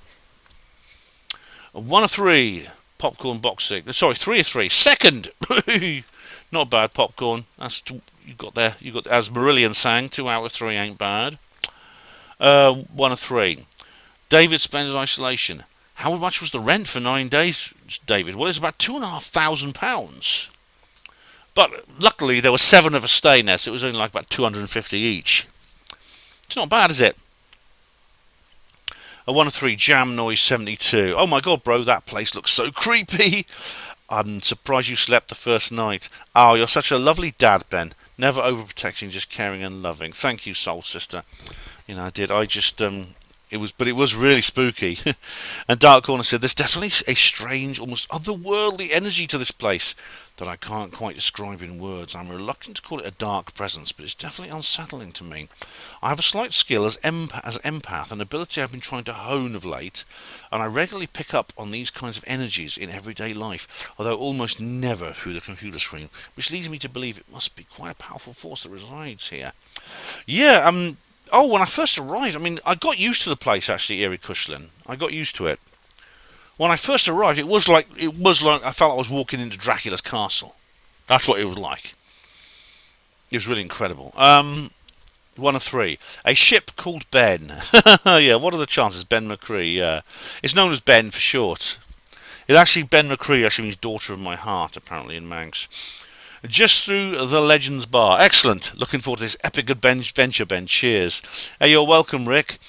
Dark Corner says, the irony of this was not lost on me either. I feel there's definitely some kind of deeper universal significance to these events. Kismet, as our Islamic brothers and sisters sometimes call it, or perhaps a good omen from Poseidon himself for the voyage ahead. Yeah, but as it happened, there was, as you'll see if you watch on, there was some horrible things happened on the Isle of Man while we were there. The evening we arrived, there was a motorbike crash in one of the races there, and 2 riders were killed.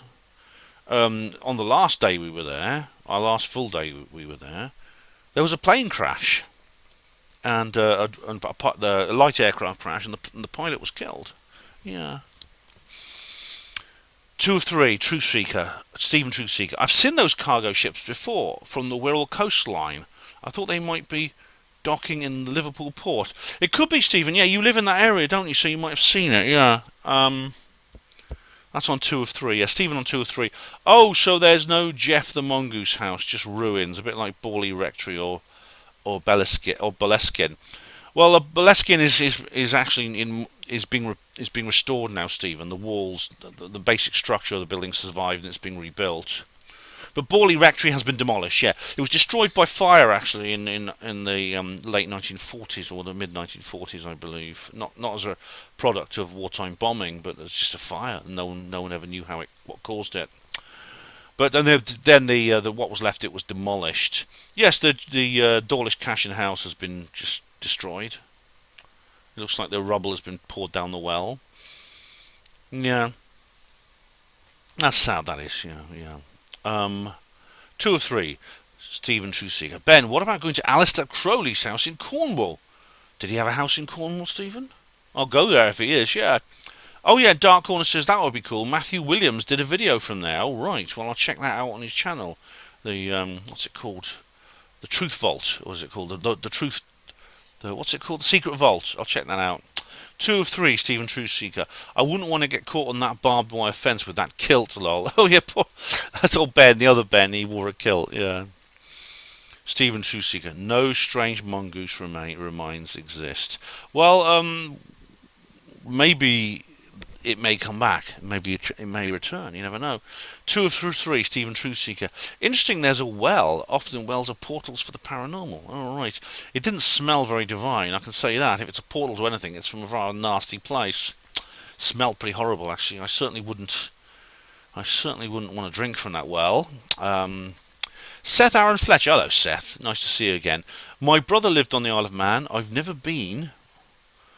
Looks beautiful. Stunning views. Thanks for sharing, Ben. You're welcome. You're welcome. And he says here on 2 of 3. That's 1 of 3 there. 2 of 3. Ticks. I hate ticks. A little drop of alcohol on them when they come out of your skin. Right, Seth. Thanks for letting me know about that. Although I wouldn't want to waste a fine brandy on some ticks, but I'll bear that in mind if I get them. Yes, 3 of 3. Seth says, the zoom on your camera is quite impressive. Yes, it's my new one, my new Sony camcorder, which is actually very, very good. It's pretty much very similar, it's a slightly improved version of my old one, which broke down. Up till then, I've been using my mobile phone, which has been a really bad. It's a really bad option. So I realised I needed a new one, and I got a new one. 2 of 3, nothing as it seems. Pardon me for not picking up on it sooner, Ben.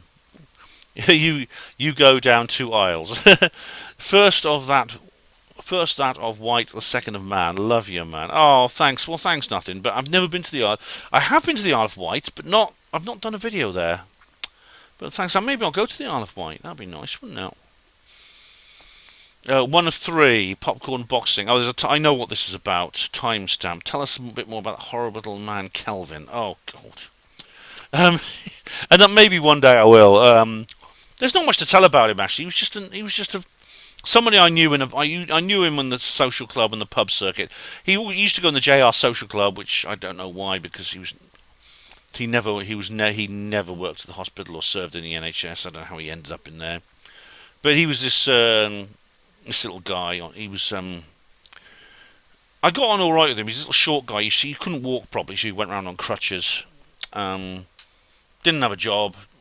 Just sort of wandered around pubs the whole time. I got on all right with him, so I suggested, come to Ireland with me. But when I got there, I realised he was a bloody pain in the arse. He was. I won't go into detail.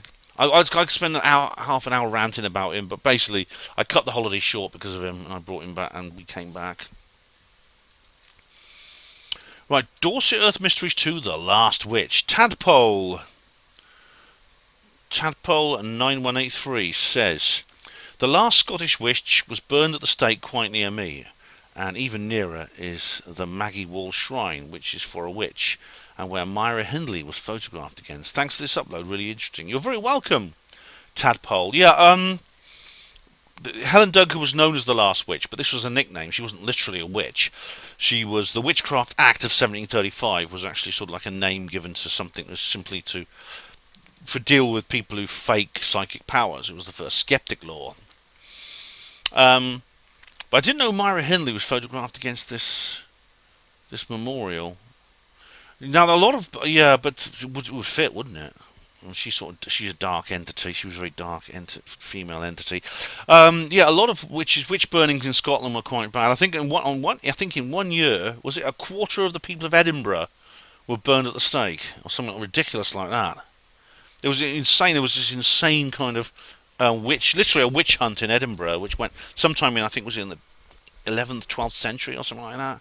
Everyone went crazy, and they turned on their neighbours, and there was a massive. I think it was probably to do with a plague or something breaking out, and they blamed the witches, and then, as usual, and the witches were just anyone who people thought were witches, and they just burned them at the stake. I know there was a mass burning of witches in Edinburgh one year. I can't remember. Anyway, 1 of 3, popcorn boxing says, no wonder bikers love the island with no speed limits. That's true. I mean, there's a massive. I don't know if it's to do with the no speed limits. As I said in the video, drivers are much better on the Isle of Man than they are on the mainland. That includes the motorcycles. But it is a motorbikers' haven. I mean, there's a huge motorbike culture over there. Lots of motorbike shops and where you can buy motorbike merchandise and things like that. There's sort of motorbike mechanics everywhere. 1 of 3, popcorn boxing. One spectacular. We have like a timestamp. It's literally covering the hillside. Yeah, this is what I was. Yeah, this was well spooky. This is what I first got to door Erie Cushlin, I think. And the gate to our accommodation actually has a code, so there's a combination lock. So Jackie's just unlocking it. Yeah, that was spooky, wasn't it? Yeah, that was a very, very spooky thing, wasn't it? Yeah. Okay, so that is spectacular popcorn. Yeah, it really is. It was the whole thing looked so different, didn't it? 3 of 3. Mrs. Balloons says, thanks for sharing this. Thank you for sharing this video diary with us. I feel like I was there, all the way on the other side of the world. I know you're American, aren't you, Mrs. Are you married to Mr. Balloons? Because he's always commenting as well. Yeah. Oh, thanks. I'm glad you enjoyed that, Mr. and Mrs. Balloons. Hope you both enjoyed it. 1 of 3. Wow, I immediately thought of Paper House when I saw that home. Yes, Paper House is a bloody good film. This popcorn boxing there, 1 of 3. And Dark Corner just reminded me of the house from Straw Dogs. Right, I've not seen that. I've not seen The Dark either. I must see that at some point. I'm going to have to get the DVD of it. But yeah, Paper House is a fantastic film if you've not seen it. It's bloody brilliant. It was one of those films, right, at the end I was sort of going... I was just stunned, It's so good. 2 of 3. Stephen Trueseeker. Those are runes in the church, and some maybe even older markings. Yeah, there's some runes and there's some Ogham. All ancient scripts on those stones in the church. Yes, that's in the Kirk Andreas. I've still got the little booklet here. See, I've kept it here. So yeah, I thought I might give that to my dad. Actually, he'd be interested in that. 1 of 3. Popcorn boxing. Pretty nice interior of the home. Surprising. Was expecting something more run down. Yes, so was I. Popcorn boxing. I really was. I mean, as I said, it's posher than the place I live in now. Right, Dorset Earth Mysteries 2, The Last Witch. We have user Yossa Le Kermit.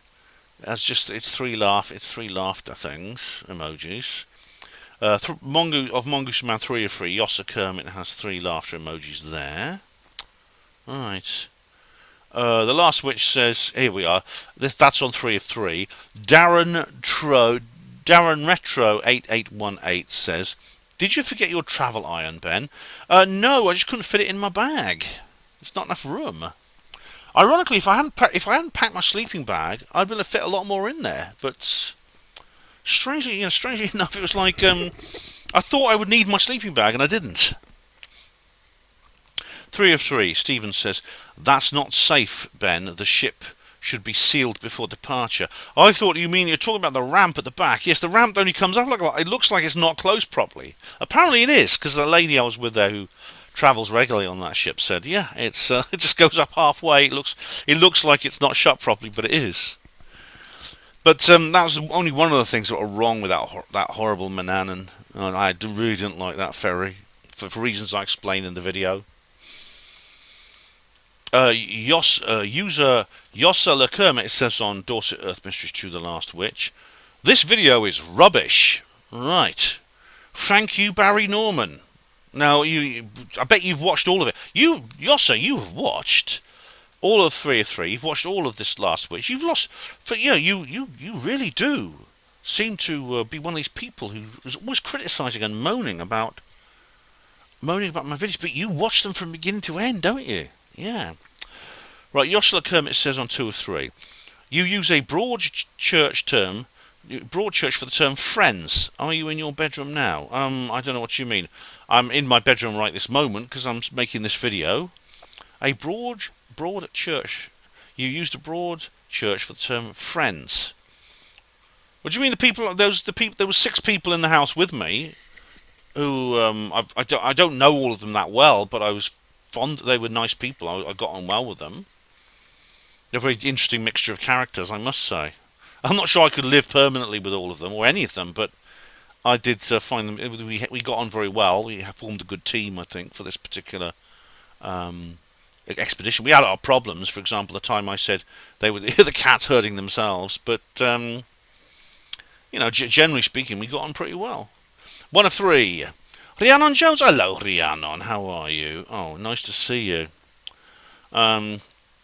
Great video, Ben. Reminds me of when I was 9 and we went to the Isle of Man. I wonder what the native Isle of Man accent is like. Maybe a mix of Scouse and Irish. I heard several different kind of accents over there, Rhiannon. I never heard what you might call one that I could distinctly say is what you find that's distinct to that island. It's like other places I go to, I tend to pick up, there's a local accent I notice. Disappointed not to have seen a Manx cat, though, in regard to no speed limits on the island. I wonder what the statistics around road traffic accidents are. Right, I don't know, Rhiannon, but what I did find was that generally people, despite the fact there's no speed limits, people tend to be better drivers, especially with dealing with pedestrians, as I explain. Right, The Last Witch, Neil Peel. This is Neil Ward, who of course was in it. The US flag experiment is actually footage we filmed for another episode of the Apollo Detectives. It will become much clearer of what we are trying to achieve when that show is created. The wind on location doesn't help, but I will add narration to a later version plus background information. Look out for that later in August. Right, thanks Neil. Yes, I'll look forward to that. 3 of 3. Col Costello 160 said superb. Really enjoyed all 3 parts. Oh, thank you, Cole. You're very welcome. I'm glad you like that. 3 of 3. Ralph Winter 6421. Nice video. Nice one, Ben. Good vids. Gudvids, thanks very much. Gudvids, I think, is Swedish. The Last Witch, Cole Costello. Portland Bill, I remember that animation from when I was a little boy, good old days. Yeah, there was a cartoon called Portland Bill, wasn't there? 3 of 3, 11. Right, this is there's a time stamp from David's Blended Isolation here. Right on cue. What's this? Right, 11:39. Let's have a look. Right, let's have a look. Right, display capture. But, yeah, the little bastards. And, well, maybe it's a good sign, because it's like... You actually see the flies there on camera. It's like... One of them landed right on the on the lens. Yeah, the insect population has plummeted, as you know, in much of the world. Yes, look. Which is very worrying, actually, in terms of the natural order of things. Insects are vital in the food chain. Without them, life couldn't exist. Everyone's crawling all over the lens just to prove it. Yeah, good one, David. That's well spotted. Yeah. Right, 3 of 3. Jack Burns. Ben, how many miles do you think you walked on that Dawlish Cashin trek? Quite inspirational watching you do this. Getting out and about in nature, having that correct connection. Apart from those flies. Thanks, Jack. The actual distance on the map is not long. It's about 1.5 miles from Glen May to Dawlish Cashin, but it's a very difficult 1.5 miles, as you saw. That is the second one I went on, which was up the western track, which is far more difficult. It's actually a little bit further if you come in from the other side from Erie Cushlin. However, it's much easier, and I would always recommend going that way because you get a reasonably good track and you can walk. If you want to go from Glen May, it's a shorter journey, but my goodness, it's much more difficult. You literally have to climb some of the, as you saw, you have to climb some of the segments. The 3 of 3 says, thanks for bringing us along on your Manx adventure, Ben. Oh, you're welcome. You're very welcome, David. Thanks very much. Rhiannon Jones says on 2 of 3, Christopher Jolliffe's book about Jeff is very misleading, as it is not an accurate factual account of what we know of what happened. It is a work of fiction inspired by the real-life events, which strays very far from known facts into the realms of utter fiction and the musings of the author. It is well written and is a touching story, but I was very disappointed that it was not made clear at all that this was a work of fiction and conjecture. This is very misleading of the author and the publisher. Other than my little outburst about that, great video, Ben. Thanks, Rhiannon. Now, I didn't know that. I've not actually read the book. There is an original one called The Haunting of Cashin Gap, I think, which is by Harry Price and A.E.H. Lambert. Now, that's just been re-released. In fact, there was a review of it in 40 Times, which I was reading, actually, on the train on the way back. It's actually got a foreword by Christopher Josephy. So, but I've not actually read both. I know that a lot of the people I was with were very impressed with Josephy's book, and Janet even called it the Bible at one point. So yeah, the Bible of Jeff. So I don't know if you disagree. That's fair enough. I mean, I don't know who's right or wrong there, but I'm not sure. But anyway, but thanks for that. Thank you very much, though, Rhiannon, for that. Reply to comment 79. Yossela Kermit says, what's this now? This guy's turning into, I think it's a troll. You look very sad living in your bedroom, yet you can afford a 10-day holiday on the Isle of Man. Doesn't add up. You earn £5 an hour walking dogs. Strange that. What the fuck do you know about my life, Yossela Kermit? Firstly, you don't know how much I charge. I'm self-employed. I don't just walk dogs. I do other things. I write books. I earn some money from my books, right? And you don't know how many hours I do. You don't even know how much this holiday cost me. And I live in a bed. Who doesn't live in one room these days? How many people can actually afford anything bigger than one room these days? Right? So what the hell are you talking about? I hope you're going to become more polite, because if you don't, I'm going to block you. If your only contribution is to say stupid things like that and try and insult me. You know, I'm a calm, tolerant person, but I have my limits. Don't underestimate me. I'll block you if you keep doing that. 2 of 3. Jam Noise 72 says, I don't think the warning about not going to the summit was to shame you, bro. It was the person saying it's showing off, that's all. you may have made her feel shame, perhaps, and she admitted she would not have attempted being such a professional. Shame on her. Jamnos, I don't know what this lady was doing. I don't know this person. She just came up to me. She overheard me saying I was going to go for the summit and thought I shouldn't. And I said, "Oh no, it's not. I think I'll be okay." And indeed, when I got out there, it's pretty obvious that it was quite an easy walk up there, despite the wind, which was bad, to be honest. It's the worst wind. It's the strongest wind I've ever experienced. But I walked. You can see there's a rail on the side of the track, which means that it's like designed. It's obviously designed to be used in high winds. I found I could easily stay on my feet, and I walked literally just about 200 feet. It was no distance at all. I mean, if it had been a clear day, it was. I did actually lose sight of the cafe and station at one point, but that's because of the very thick fog. But it was very obvious how I could get back. I didn't lose sight of the track. The track takes you within about 20 feet of the summit, and even in that poor kind of condition, you can very easily see which way you've got to go.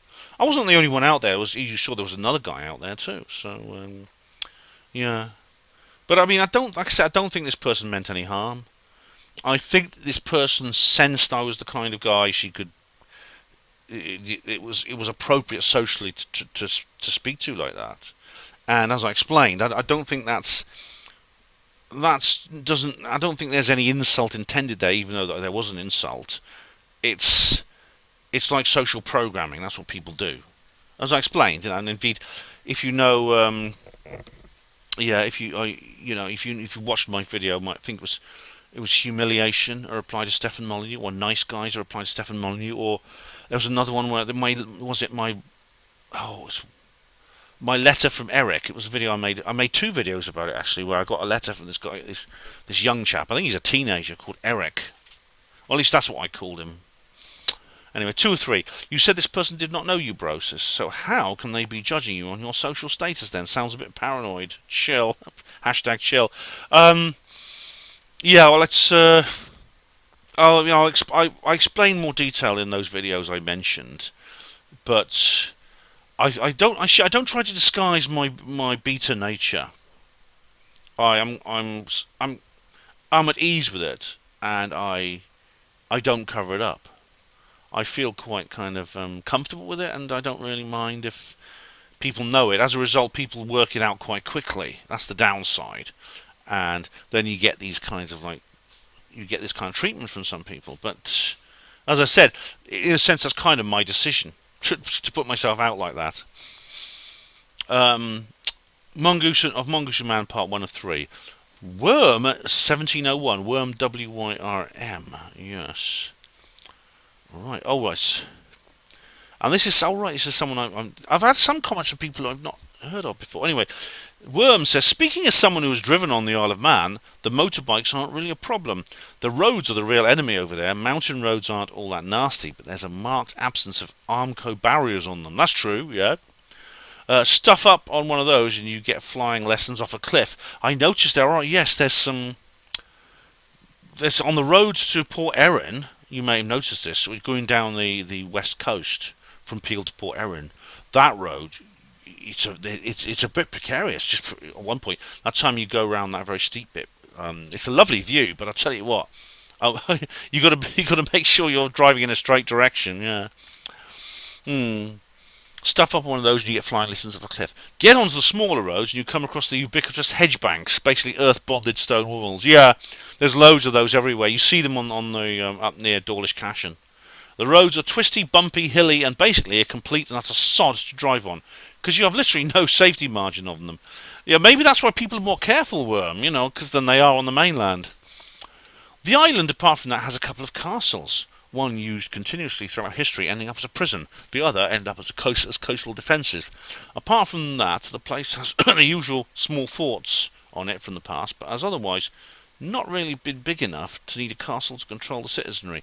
Yeah, I'm surprised how many castles there were on there. I mean, did it suffer a lot of invasions from obviously you had to fight off the Vikings and things like that, and maybe that was it. But I never actually saw inside really any of the castles. I don't think. Did I? I mean, I can't remember. We didn't. Some of the others went into Peel Castle, and I didn't. Peel Castle is very impressive on the outside, I must say, though, yeah. 3 of 3. Emlyn-Jones says, those were 2 rooks and a jackdaw, not ravens. Ben, come on, have I taught you nothing? Oh, of course. I was being a bit of a corvidiot there, wasn't I? Yes. I should speak to the experts before saying, because I said nevermore, which of course is a reference to the Raven by Edgar Allan Poe, the famous poem.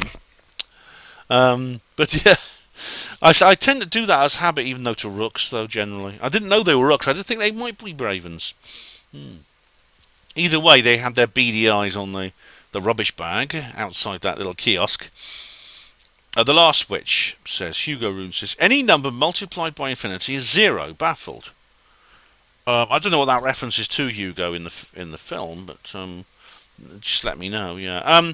Finally, this is the last YouTube comment. I've still got like 20 minutes to go on the second hour. This is 3 of 3. The lights were low. Yoke says Yoko still lives in New York. Never visited the Isle of Man. Not sure where that information came from. Great set of videos. Thanks, Lights. You know what? It's just weird because I checked out what you said and found it was true. So where did this idea come that I talked about that Yoko Ono lived on the Isle of Man? Because I remember distinctly seeing this. Must be the bloody Mandela effect again. Bloody Mandela effect, I swear. Oh, anyway, let's go on to BitChute. So as usual, I'll go through the uploads since the last comments replying video first, and then I shall proceed to the comment and the notices. Okay, here we go. This will reply to comment 79. Sweeps Fox, hey, how you doing, Sweeps? Conspiracies, government cover. Okay, Sweeps says here. Good Ben, gave you a thumbs up. Not finished this completely though yet, but already got the flow and spontaneity, which is your trademark in these reply to comments. Best and thanks again, Isle of Man. Same man with 2 N's. Offshore account of all the races. Been there, done that. Believe it or not. Tar. Oh, thanks, Sweeps. And then going over there during the TT races might not be a bad idea. I'd like to see the TT races. Even though it's said to be not the best spectator sport in the world, because the motorbikes go so fast, you'd be sitting on the side of the road. They're very close, but literally they go like that, and they're gone. They go, and they're literally gone in a split second around the corner or something, because they go up to 200 miles an hour. That's really fast. Okay, so we have World Disclosure Day 2023 live stream. No comments. I did get a thumbs up. No comment. Not a problem. I've got an ad there. Yeah, hey, it's good that I'm actually pleased that BitChute are actually funding themselves now with ads. Right, this is addendum live Disclosure Day 2023 live stream addendum. No comments. Right, of Mongoose and Man Part 1 of 3. No comments. 2 of 3. Oh, right, we've got... what's this? VA China is coming... There we go, right. This is... what's this? Okay. Right, show more. What's this about? Right, it says here... this is from someone called VA China is coming bitch shoot. 3 videos show 100% proof V... you know what I mean by the V word. Now has a MAC address. Unlock Android, Bluetooth. I think this is some kind of spam. And there's a photo here of someone holding up a sign saying, "Guess who's living through the biggest psychological operation in the history of mankind?" Oh, it's us, I'm sure. Yeah. Okay, I think that's some spam. But anyway, 3 of 3. And I just have the same one. It's just the same comment here from VA China. Okay, well that's okay. I mean, I'm not kind of like. I love that theme music actually too, that I chose. It's by Kevin MacLeod. It's on YouTube's free audio library. It's absolutely beautiful. And now we have Dorset Earth Mysteries 2: The Last Witch. No comments. Okay, so that's all. So now I'll go to the notifications. There we go. So. Blah de blah. Okay, here we go. So I'll just do the usual. There's going to be a problem when we get to Odyssey. As I said, Odyssey only keeps comments for a certain amount of time, which means that it's possible someone put a comment on an early... My nose is itching. On an earlier video, and I've lost it because I was away for 8 days. So there's no way around that, I don't think, because you can't really... I don't think you can select email notifications for Odyssey comments. I'd like to do that. I'll look into it actually, but I don't think you can because I always select that. I always select it, for example, for BitChute. Every BitChute notification, I get a comment. I get an email notification, which fills up my inbox, but I don't care because I delete most of them. There we go.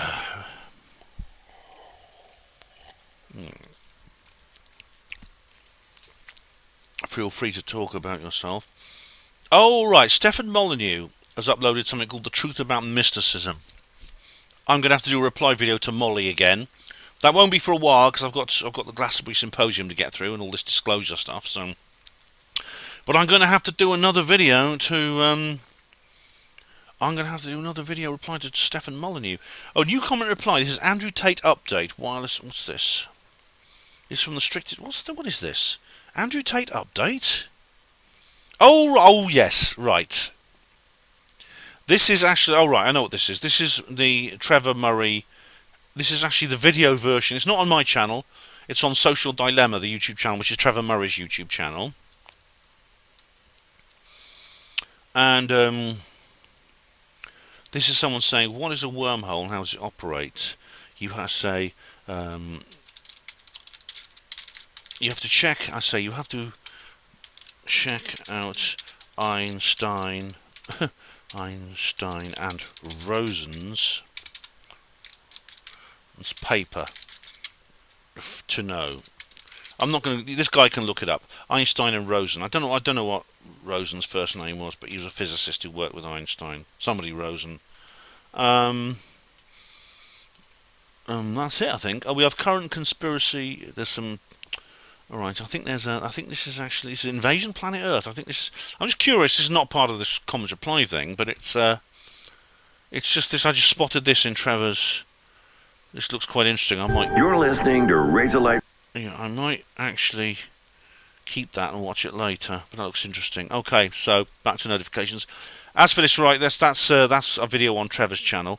It's called Andrew Tate Update Wireless Energy, because this is the Third Rail Radio, this show I present with Trevor. It's on HPANWO Radio if you want to listen to it. Or you can just go to Social Dilemma, which is on YouTube. Just go to Social Dilemma on BitChute and you can find it. Or you could just go to... I tell you what, because BitChute's search engine is not that good, go to hpanwo-radio.blogspot.co.uk. Just scroll down and you'll see the Third Rail Radio notifications. Okay, so I keep scrolling down. Here we go. There'll be a lot more probably notifications because... oh, that's it. Right. Okay. Oh, hang on. Is these... Right, yep. Yeah, okay, so... What I will do now is I'll just read. Mark all is read. I won't forget to do this. Mark all is read. Delete all. That way they're all fresh. So I'll know they're all. Delete all. There we go. That's what's going to happen. There we are. Delete it. Okay. So let us proceed to Odyssey. As I said, I've got a bit of a problem with Odyssey.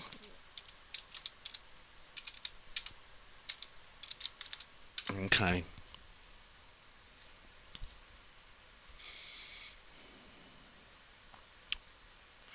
The problem with Odyssey, like I said, is some of the comments I won't have got. And in fact, if I go to Odyssey's, I'm not on shares. I don't want to be on share screen for this. What I'll do is I'll go through my latest uploads. I've got some on there, so I'll go to view all on here. Let's just have a look down, scroll down here. Right, yes, I have some replies on my latest uploads, but I want to just... It's possible I got one on an old video. It's possible I got one on an old video, and yeah.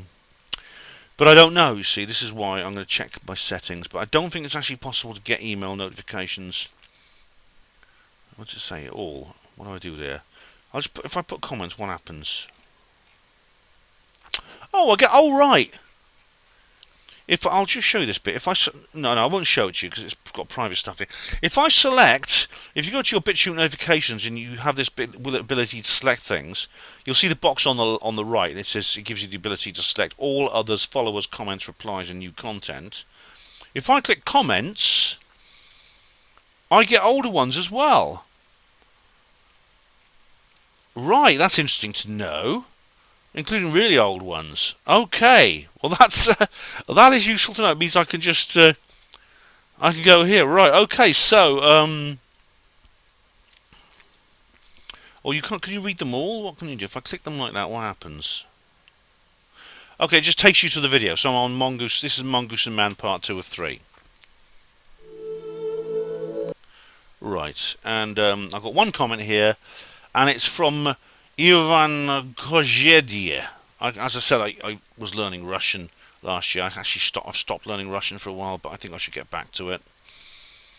But Ivan says here, very interesting video. As far as I know, Manx Gibraltar. Oh, I'm not going to do a Russian accent.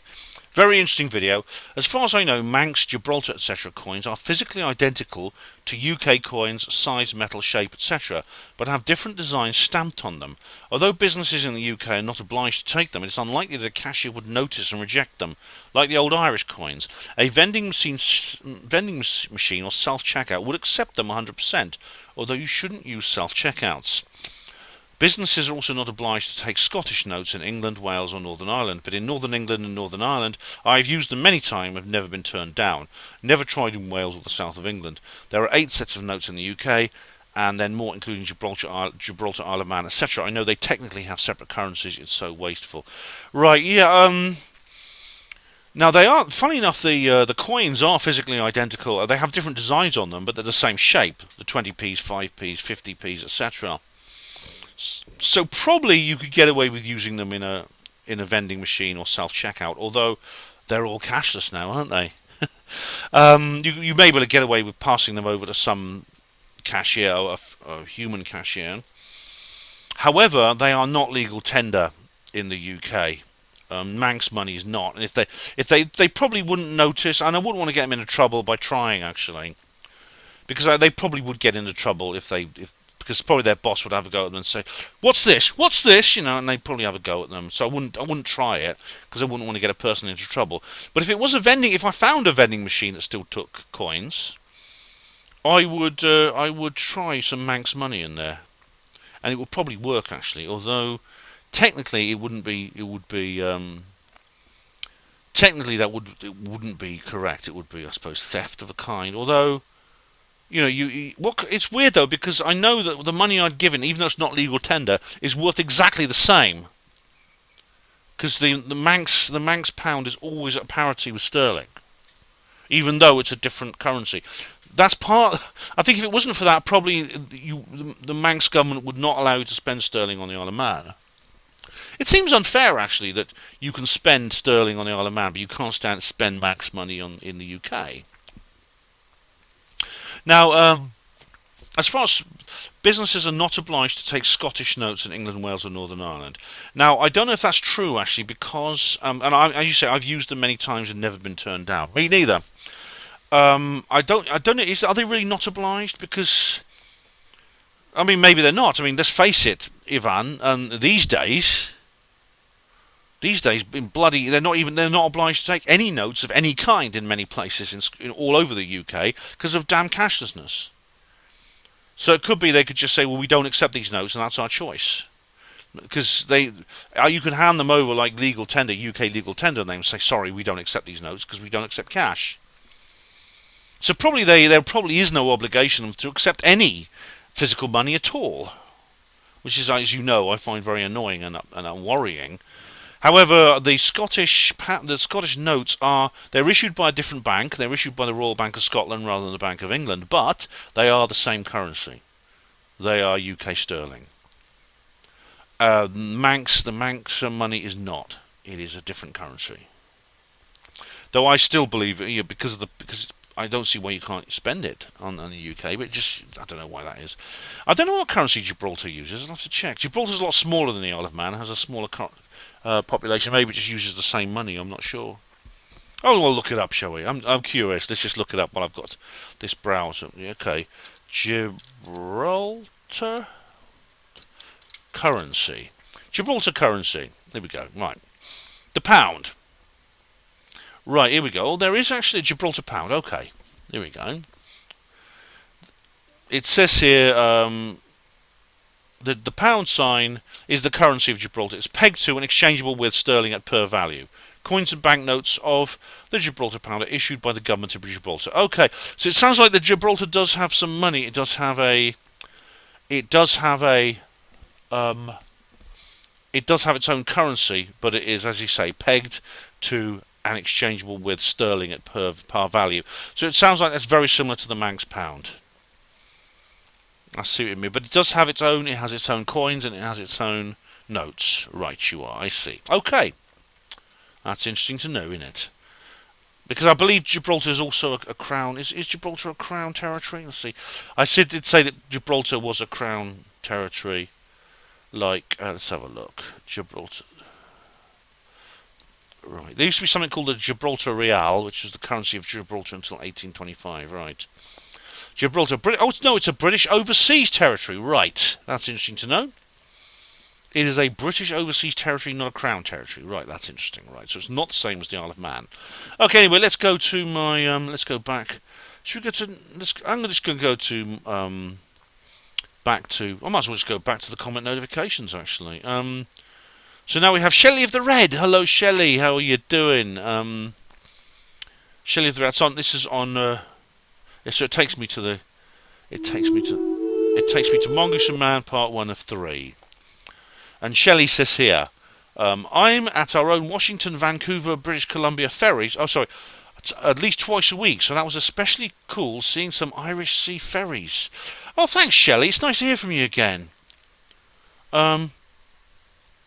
Yeah, so you live in that area. So that's Washington State. That's sort of, if you look at it on the map, I know what you mean. It's like the Seattle area, and just north of that is the Canadian border, and there's Vancouver, a city just a few miles to the north. I know because David Icke spoke there, and very famously, and caused a lot of trouble. He didn't cause the trouble; people caused trouble for him. But yeah, so I'm glad you enjoyed that. Yeah, I'm glad you enjoyed that. And Shelley also says here, now that was a walkabout. Now that was a walkabout, yeah, and she has here there's a shamrock and a pair of eyes and some exclamation marks, yeah, an Irish shamrock, yeah.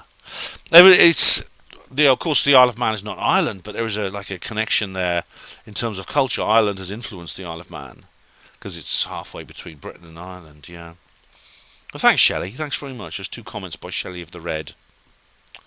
Okay, I'll go down here, and all right, we have here. Now this is Ivan again on the Wagner Rebellion live stream. That's 24 days ago. Now, did I? Right, now, okay, that's the Odyssey comment. Now, that's interesting to know because I've now completed the Odyssey comments. And I've completed them by finding out how you go to notifications for comments on Odyssey. So I've learned something in the course of making this video. You genius, Ben. You genius! Okay, so time to go to Rumble.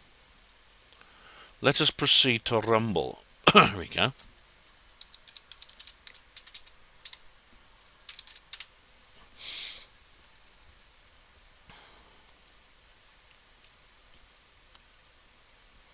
Okay, so with Rumble, I'm going to go first to my uploads, so content uploads.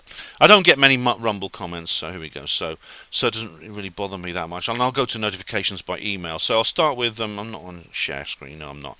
I'll start with reply to comment 79. No comments.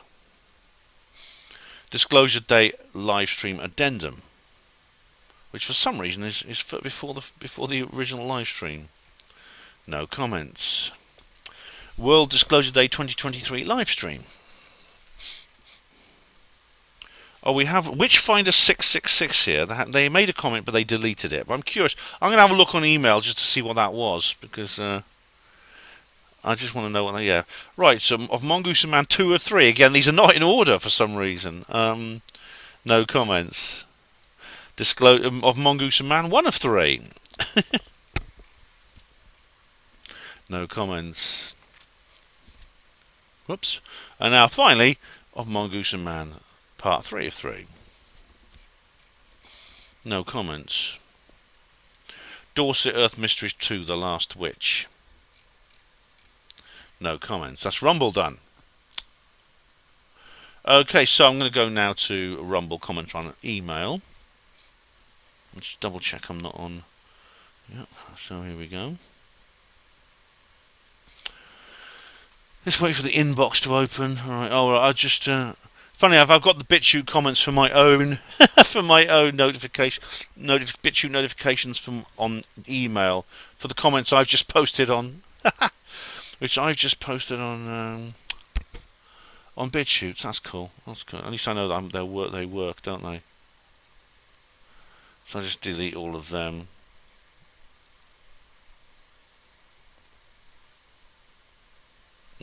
Right. So let me just put Rumble into search. I know I've had at least one notification on Rumble which was deleted. Right, so I'm curious to see what it is, because the email notifications will still be there. You are currently subscribed. And here it is. Whoops, that's the end of an hour. Right, I think we're going to have to wait until the next hour to find out what Witchfinder 666 said. Okay, now we're on the third hour, although I say hour, we're already on the Rumble comments, so we're nearly done, basically. So I think probably the countdown timer is pretty superfluous, so I won't bother starting it.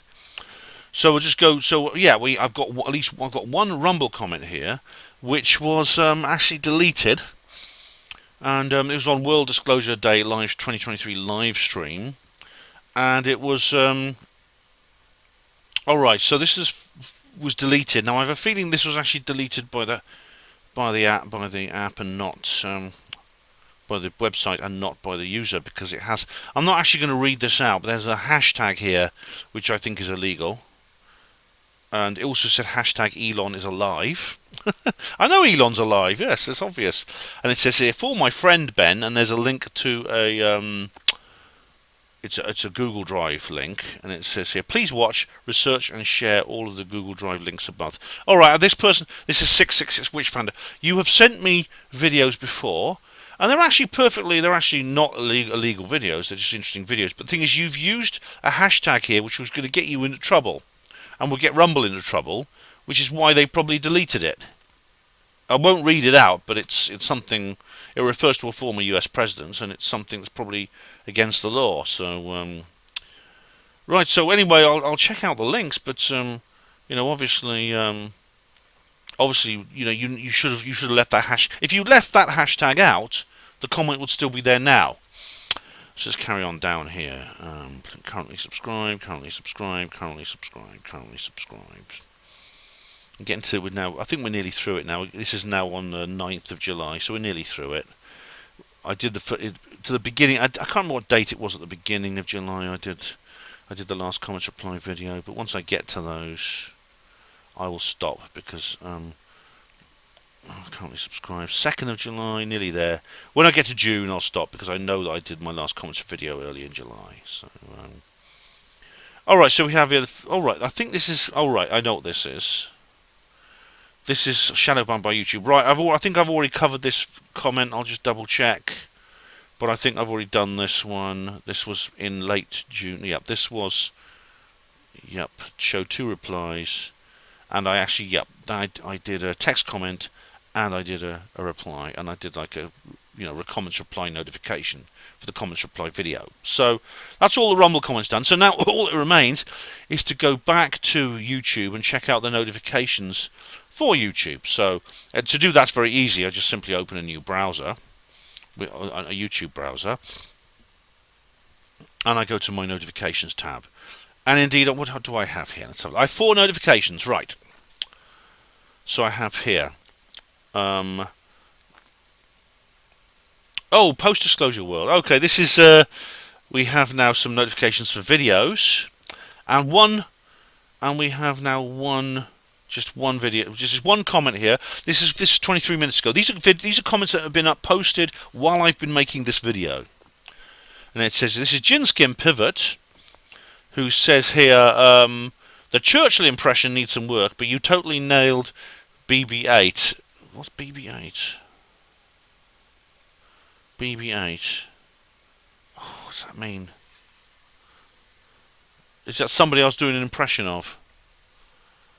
Oh, who else did I do an impression of in that? Bed and breakfast? Sorry, Jin. I don't know who you mean by BV-8, but thank you very much. I'm glad you enjoyed that anyway. As for the Winston Churchill thing, yes, maybe I'm not perfect there, but there you go. Alright, anyway, that's the end. That's it. So, thank you very much for these comments, guys. This is the 80th comments reply video. Couldn't believe we've got to comments reply 80 comments reply videos. My goodness me. Well, they're coming on quicker and quicker now because I'm doing them more regularly and more often. So, thank you to all of you for posting those comments. They've all been very good. Well, I say good. I mean, there's some. Obviously, I had to block somebody today. I almost blocked somebody else, and they're going to get blocked if they don't change their behaviour. But you know, I mean, even some of the rude ones were quite amusing. So I had fun taking them down. I mean, they're all educational. They all have an educational effect, I think, regardless of what they are, and they all have an entertainment value for this particular video. So yeah. So thank you everyone for all your comments, good, bad, and ugly. Because without those, this video either wouldn't happen or it wouldn't be as good.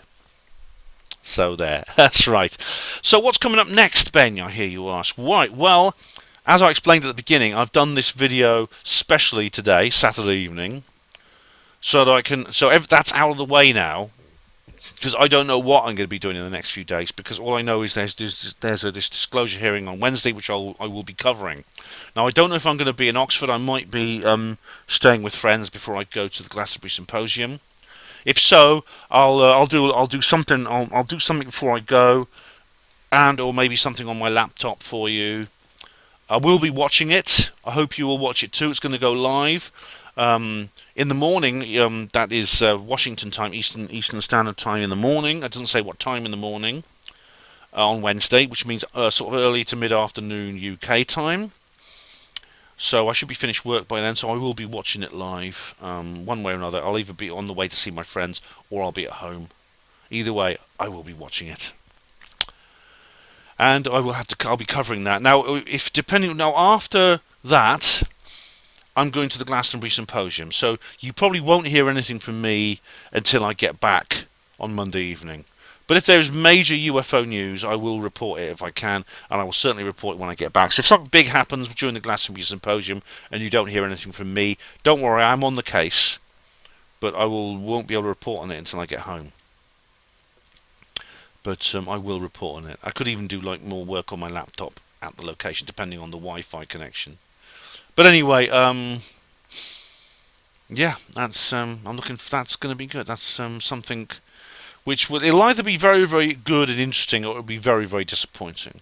But as I said in my article about David Grush testifying, some people are saying this is it. Wednesday is going to be Big D Disclosure Day. It's happening. It's actually going to be that.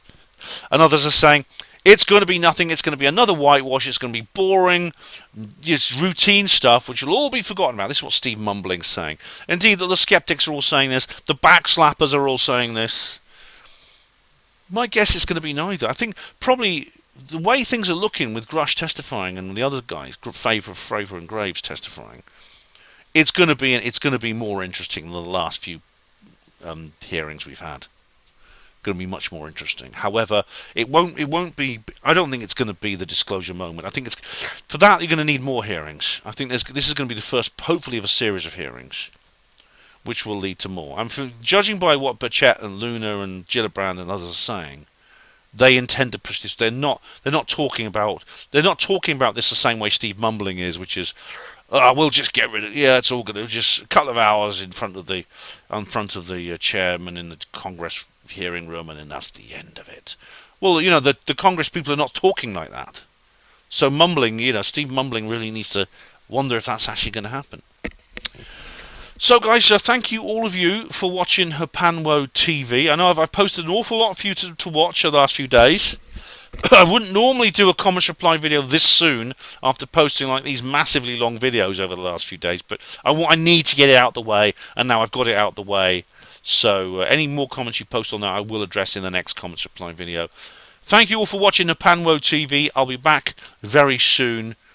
Not sure when, and I'm not sure in what capacity, but I will be back. Hospital Porters, pride and dignity. Stop the New World Order.